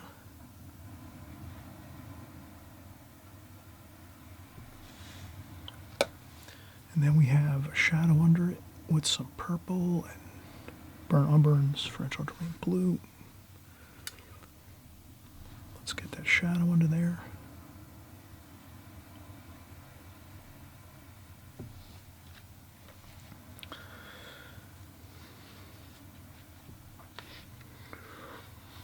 And what else do we have here now? We can continue to get some more details. Let's do a little bit of this railing detail. Then we just use some washes that we have. We don't want to do every bit. We skip around with our lines. It's not good to fill in every line everywhere. It tends to make the painting look overworked. Let's do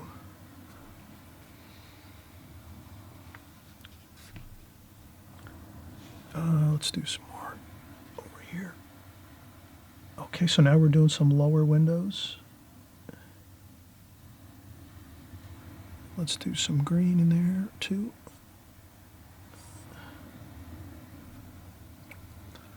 Maybe some meridian.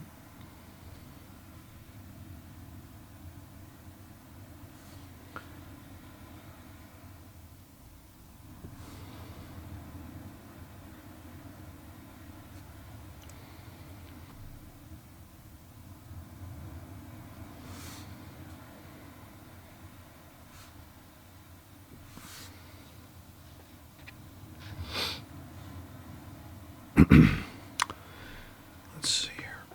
I got some meridian green, and I'll put a little bit in the sky.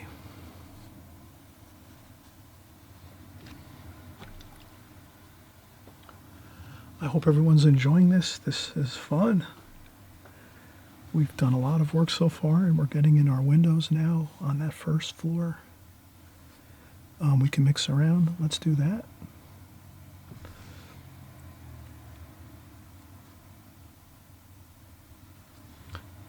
Predominantly blue for the windows. They're picking up the sky color, that's why I say that. So when we're doing windows, you're thinking it's picking up the sky color mostly. If you have green trees nearby, your windows will pick up the green color of the green. They reflect. They're basically windows.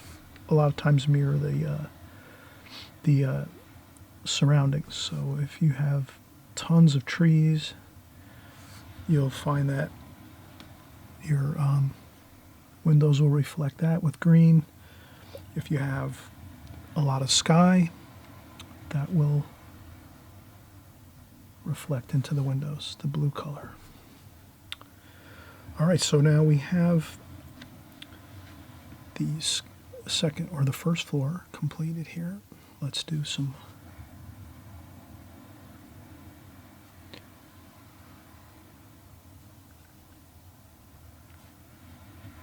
so I'll do some spindles for the railings as we've been going along.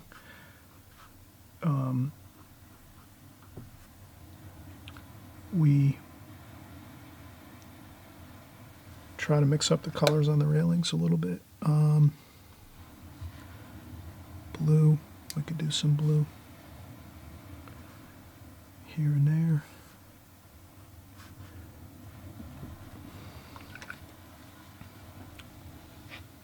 Shadowy colors that kind of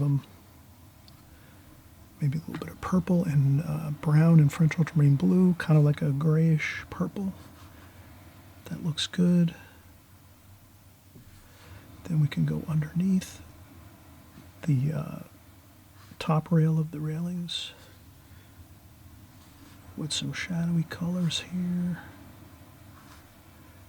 and like that. That's fine. Some sap green, raw umber. We have some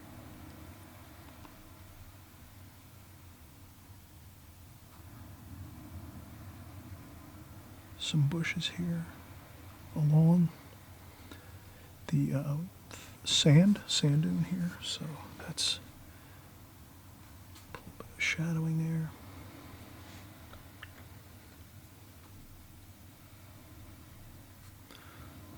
Raw umber.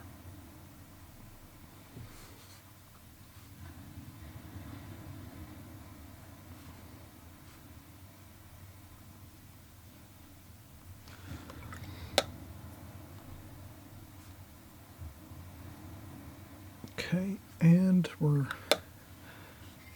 going to get some sand color in here. Yellow ochre.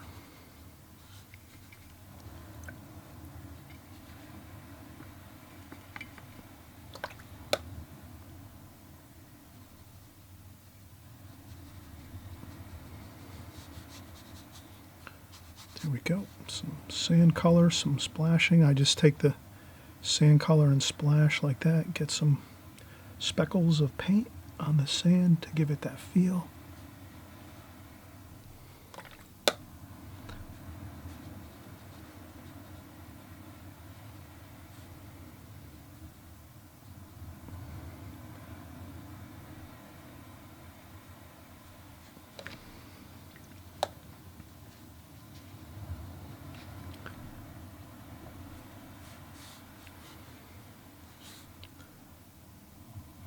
I add some cadmium lemon yellow to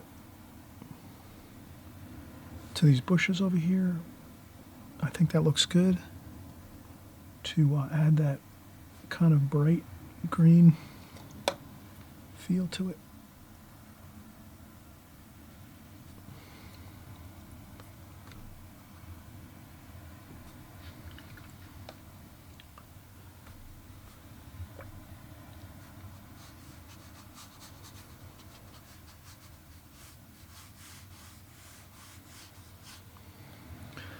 And we have some sand here. Raw umber maybe.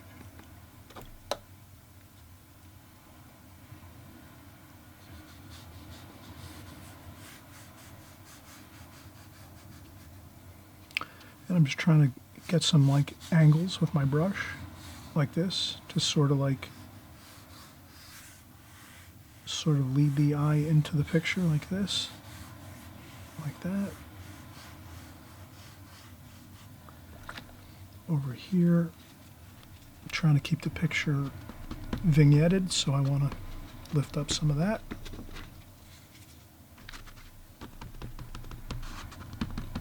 That's all. And that looks fine. The next thing we're going to do is get a little more of the details for the figures here in the foreground, some more darker paint for some pine trees over here, and then over here we'll do some more finer details to these pine trees on the right. Some figures here by the upper floor here on the balcony, and over here by the umbrella. And I think we'll have a finished painting. So I find that, again, taking breaks is really helpful. So I'm going to take another break, let this completely dry. So I'll take another, 20 minutes, half an hour break, and have a seat, maybe have some lunch, and then I'll come back and we'll finish up. Okay. I'll be right back in a second. All right, we're back here. We're getting started again. We took a break. Again, breaks are great. Let that watercolor paper dry. Here it is, dry up on the sky area. We were trying to paint in a little bit of a detail on the seagulls here, and we noticed that when we tried doing that, the paint just like blossomed and diffused into the sky color. So if we want to get some details, we want to let that paper dry 100%, and then we get in our darker dark now. Dry off a little bit of the paint on a paper towel or a tissue, and we can get our seagulls. A little more details here, like that. And another one there. One there. And another one there.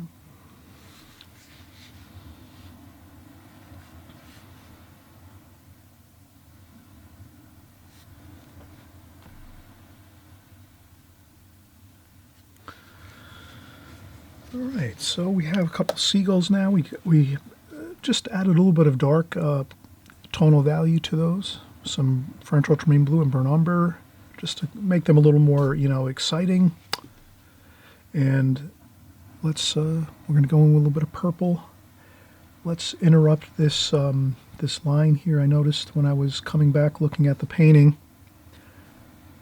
that I wanted to sort of add some shadowing to the to this bit of trim work that's along the balcony here. So instead of leaving it all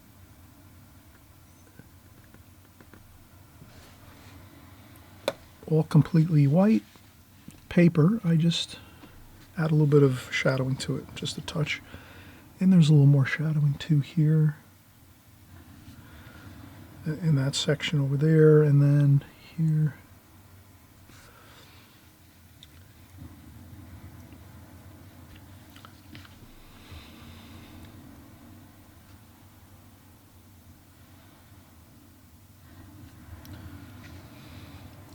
And that's good. And always remember that when you're, this is just a good thing to keep in mind when you're doing a painting where there's, a substantial amount of details. You don't have to worry about capturing every single detail. You start out with the main portion of your painting, and then you can add more details as you go. But you'd rather hold back on your details in the beginning, and then toward the finishing of your painting, as you're finishing up your painting, then you can add more details if you like. But it's sometimes better to leave it a little bit lacking in a lot of fine details, because there's already a lot here. You can kind of see all the window shapes and the spindles. Those are of the railings. That's a lot of detail. So there's so much detail happening in this painting. We don't want to really just over bombard the viewer of the painting with incredible amounts of detail, because it'll sort of make it too busy in a sense. So if that makes sense. So let's continue on here. We wanted to go with a little bit of shadowing under the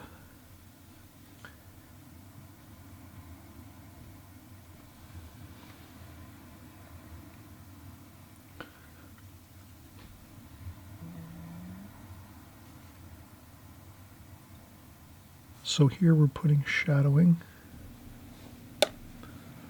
under the deck here, like that.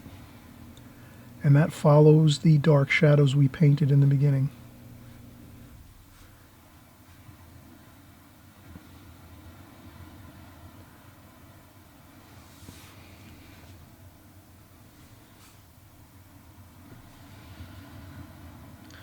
So all that was some cerulean blue with some green, some of the mix of cerulean blue and some olive green and sap green, but mostly cerulean blue and a little bit of cobalt blue.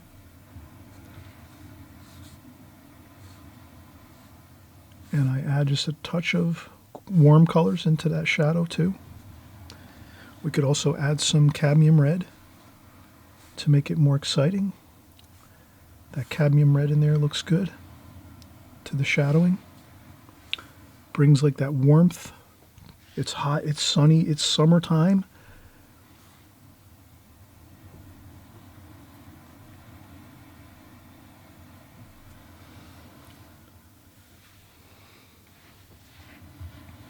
Okay, so that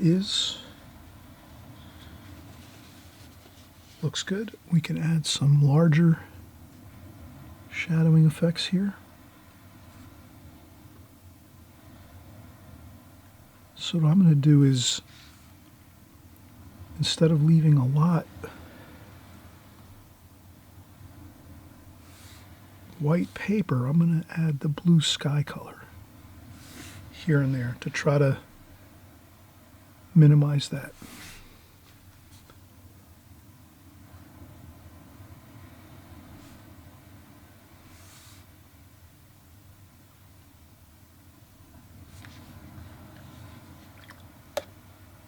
That's all.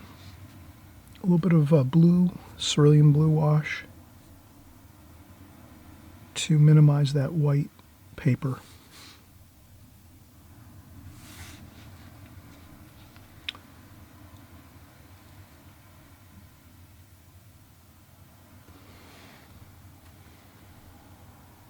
And I just try to clean up that top edge of the railing a little bit.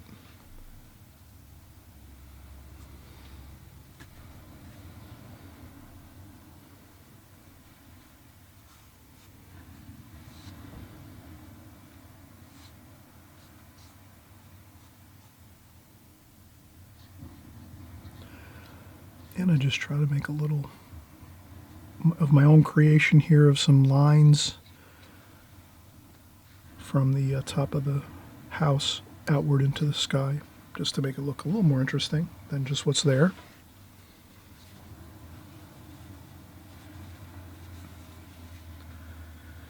All right, now we're working right along. Let's do our figures. Cadmium red.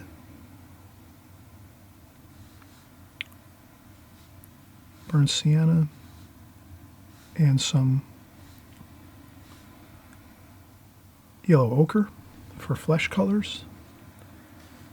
And we're going to do our colors here.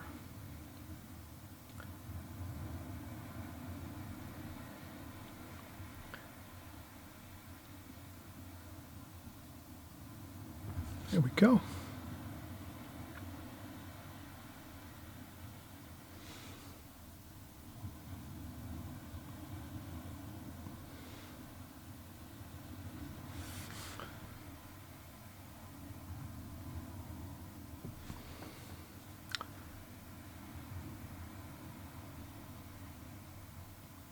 And we're doing our figures. We start with the shoulders and the head, and then the legs, and then we leave a little spot for the shorts. And then we'll make the shorts straight paint, nothing else. Let's go with cerulean blue, straight cerulean blue.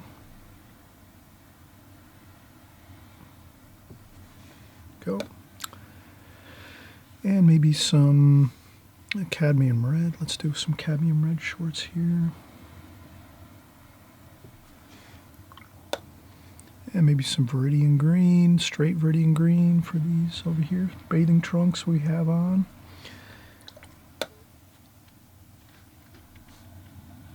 Some more flesh colors. And maybe we have maybe a blue bucket there.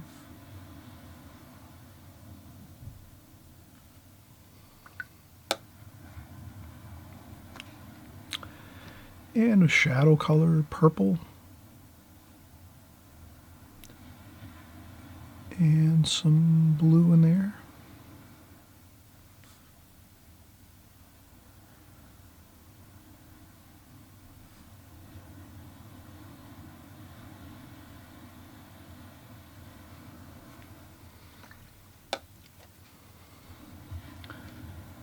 And if your shadow colors look too extreme or something, you can always just tap them up with a tissue and start over again.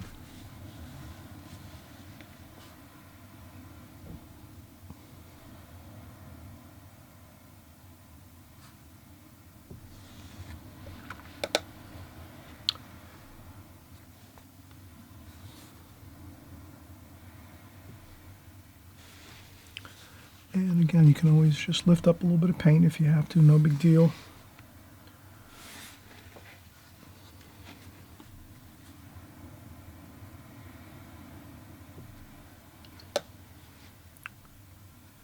And we have some towel there.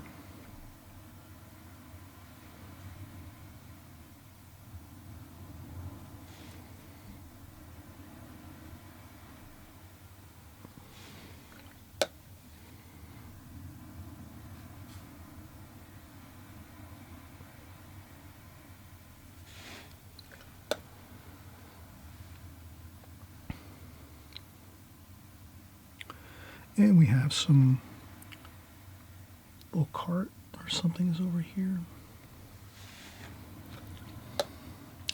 And we use some burnt umber for some hair color.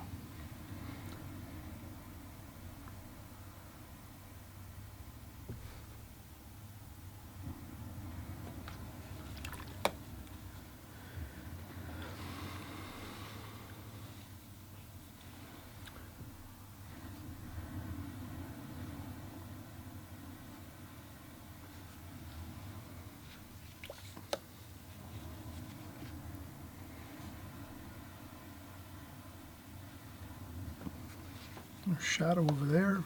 I wanted to put that shadow in before, but now we have nice dry, 100% dry paper over there. We're good with that shadow.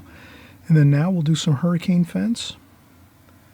That'll be burnt umber, burnt sienna, a little bit of cerulean there just to add for some warm and cool. And let's get our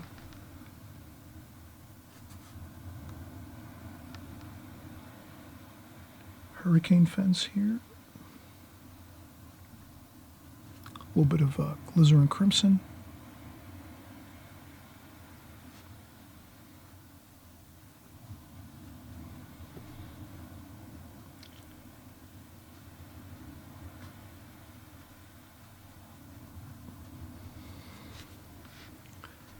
All right, and then we see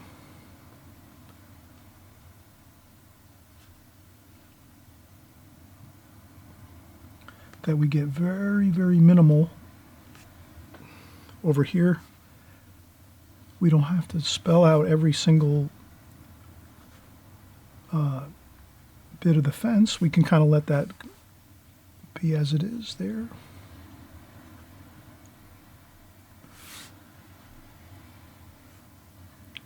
And then over here we do the same thing. We got some more fence posts over here.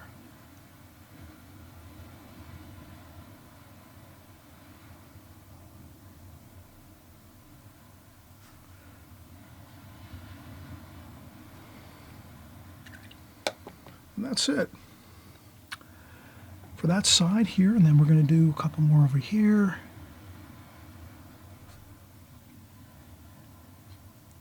A couple more fence, hurricane fence, like that.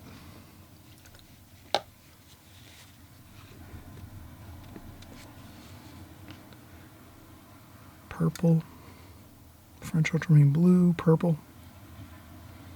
A little bit of burnt umber mixed in there for some shadowing.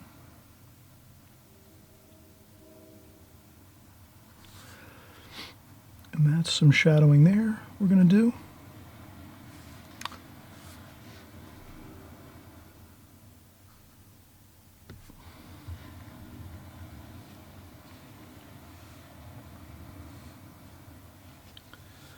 And we'll do a little shadow up here on the umbrella on the wall.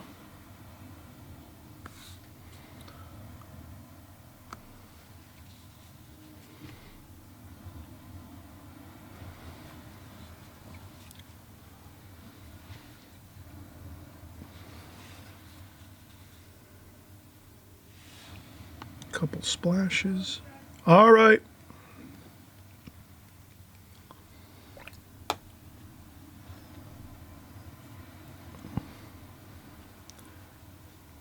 And we'll go with some sap green, French ultramarine blue. That makes a nice pine, dark pine needles. And we'll just add those in there for some additional details here.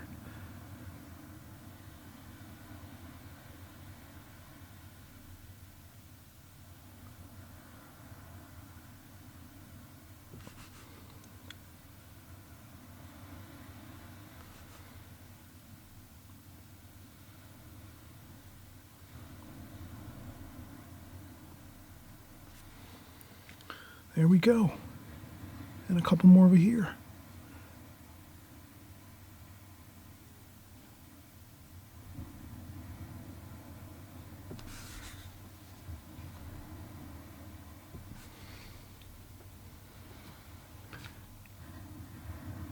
And we'll use that dark. We'll go right over here and do the windows. Just to reintroduce some darks there.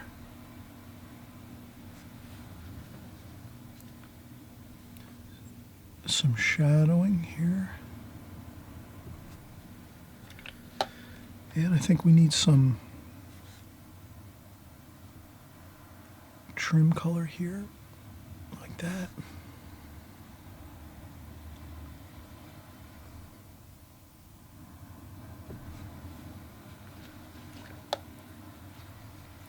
And some shadow color here.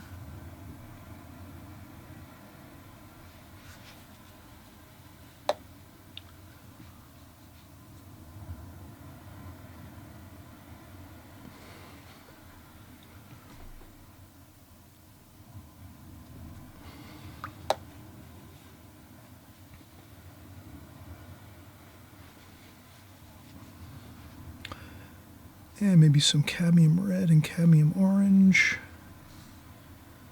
mixed in with a little bit of our burnt sienna. And we'll do some clay pots on the top here for the chimneys.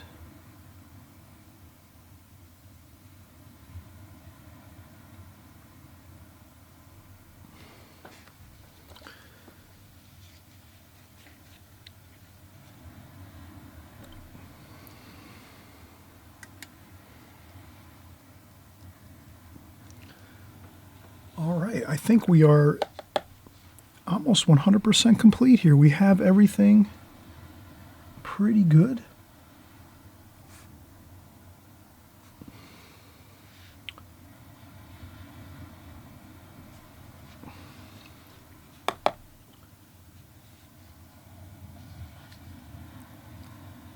Maybe some more green, sap green.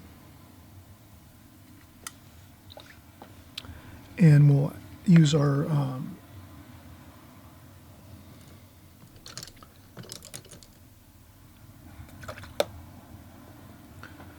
number 8 needlepoint brush here, and we're going to get some of the fine grasses and details of this. Down the shore, you'll always see beautiful grass, weeds, tall grass, all kinds of interesting things. So let's get that in there. Couple of those bits of details, so we want to get some of the like that.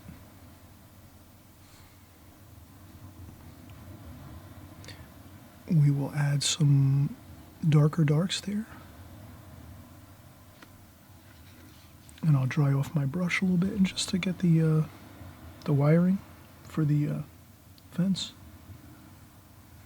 Just like that. Over here. And there's some shadowing over here.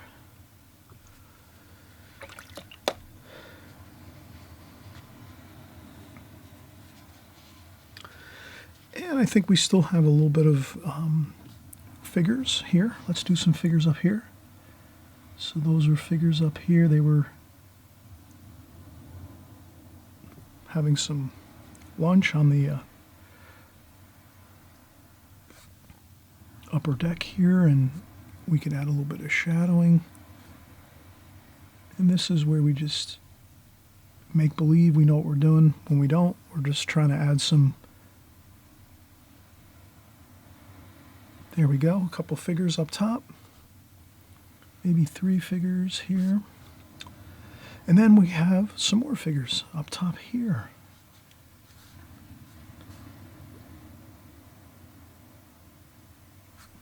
And some more. So we have 2 figures here. And they're just enjoying the day, just looking out over the sun and the ocean and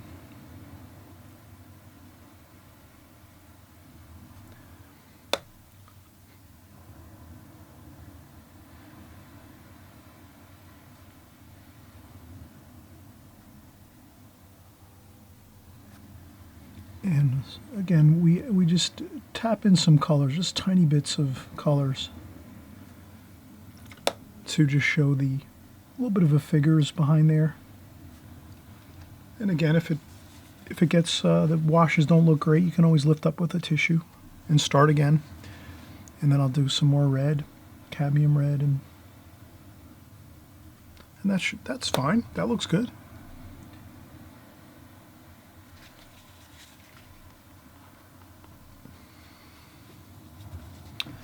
And we can add like a little bit of interesting, there's somebody with their arm there.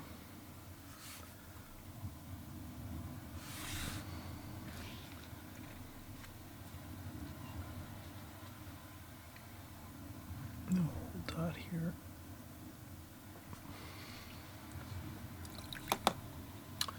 And we'll do some more details on that pine tree over here.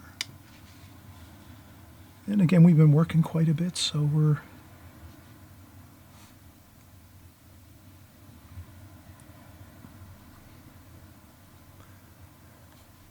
trying to keep our focus here, and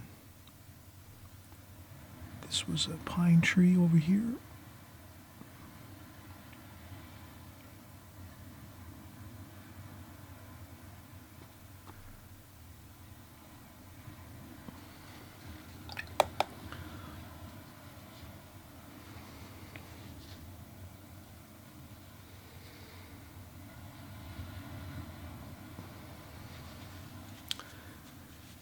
That looks good. Maybe a little more shadowing on this side over here.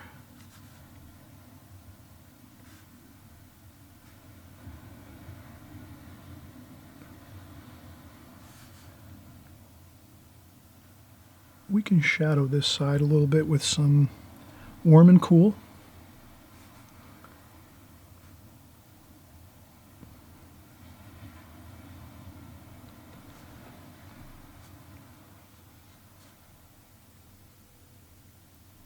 It's not the brightness is not as much.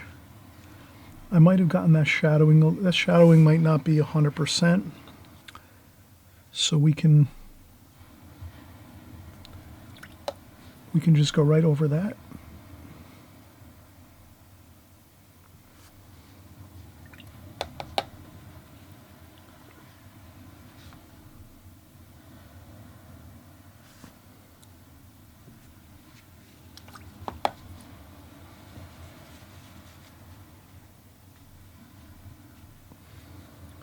And I lift up a little bit of it dries a lot lighter. So I went over with that darker shadow area on the side of the house here, but it'll dry a lot lighter. But I wanted to lift up just a little bit with a tissue there. But you can see that the sunlight's really catching this side of the house, on this back of the house here. And on this side, not so much, so you have that shadow on this side. But other than that, everything looks fine. This is a good painting. It looks fine, it looks fresh. I'll add some more green in there, some cadmium yellow actually, to liven that up a little bit, make that more lively looking over here.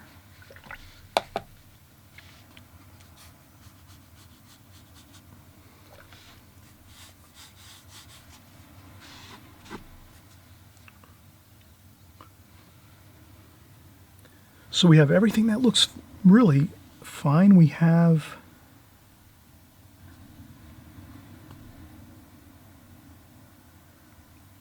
the gorgeous house here.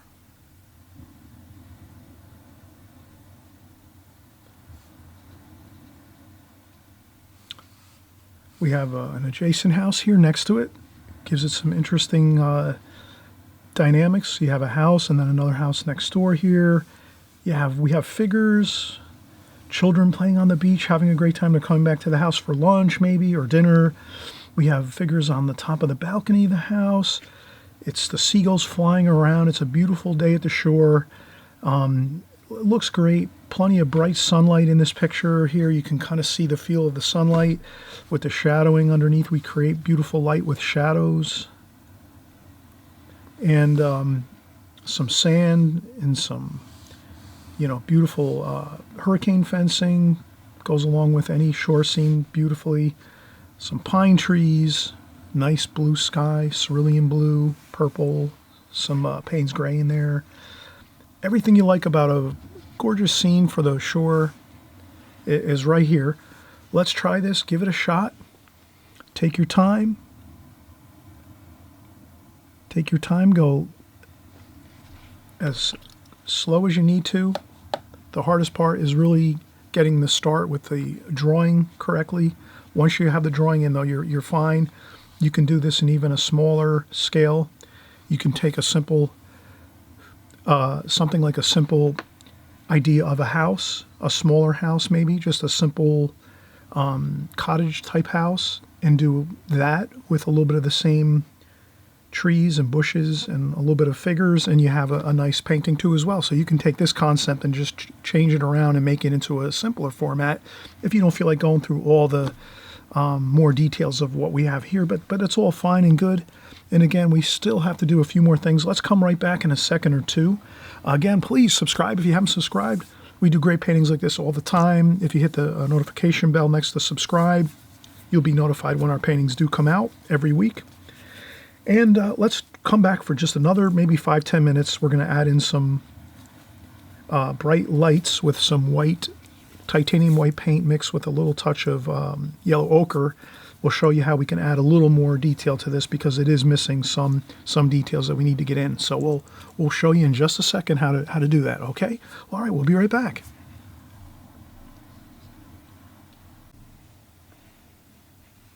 All right, so we're finishing up our last bit of details on our painting here. And what I'd like to do is maybe if I can, I'm going to move over the palette here so we can get the painting a little more close to the video here. So I'll peel off the tape. I have this tape down, all four sides with some artist tape. And we'll just peel off the tape here. And I'll use some of this tape to, let's see if we can zoom in a little bit.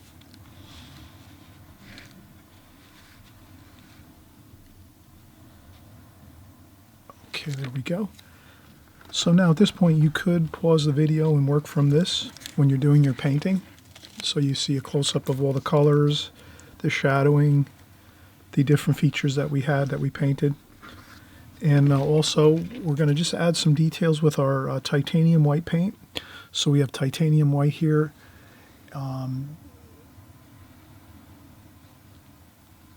Let's take a look and just see how this looks detail-wise.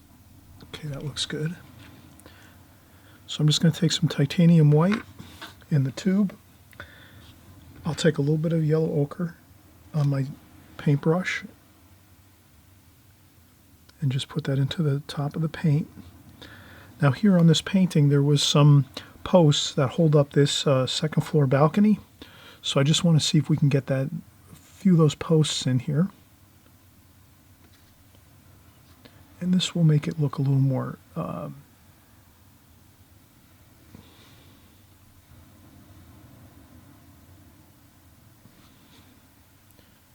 this will look a little more realistic. We have the posts here. And the same over here.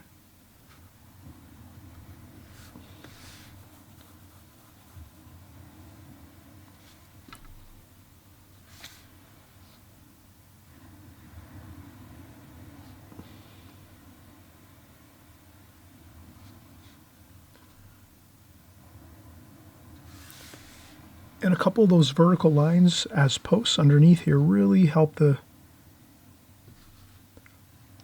architectural look of the painting, so that we have those posts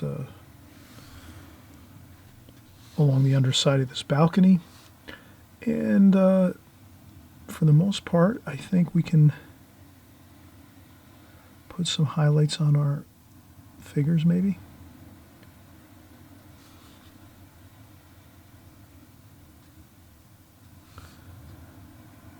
And a couple highlights on the shoulders of the figures.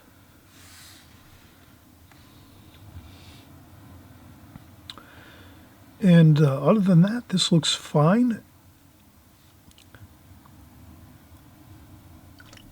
Everything looks good. So again, just adding those few little highlights with the titanium white and a little bit of yellow ochre mixed in there, just to, you know, give it a little bit of a warm white feel to it.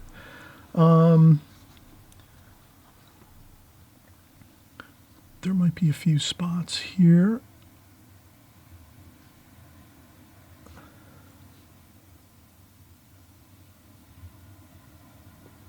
That we could add a few more lights. I noticed the windows here might be a little bit, could use a few of those highlights. Other than that though, everything does look pretty good.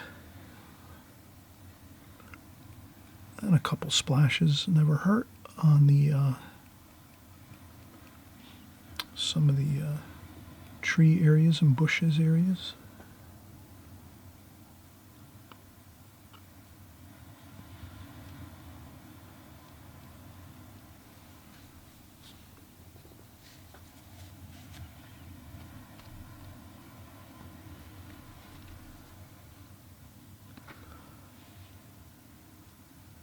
All right, so I hope you work on this. Have fun with it. It's really enjoyable. Again, if you haven't subscribed, please subscribe. Come along. Each week we do new videos on every type of subject matter you can imagine.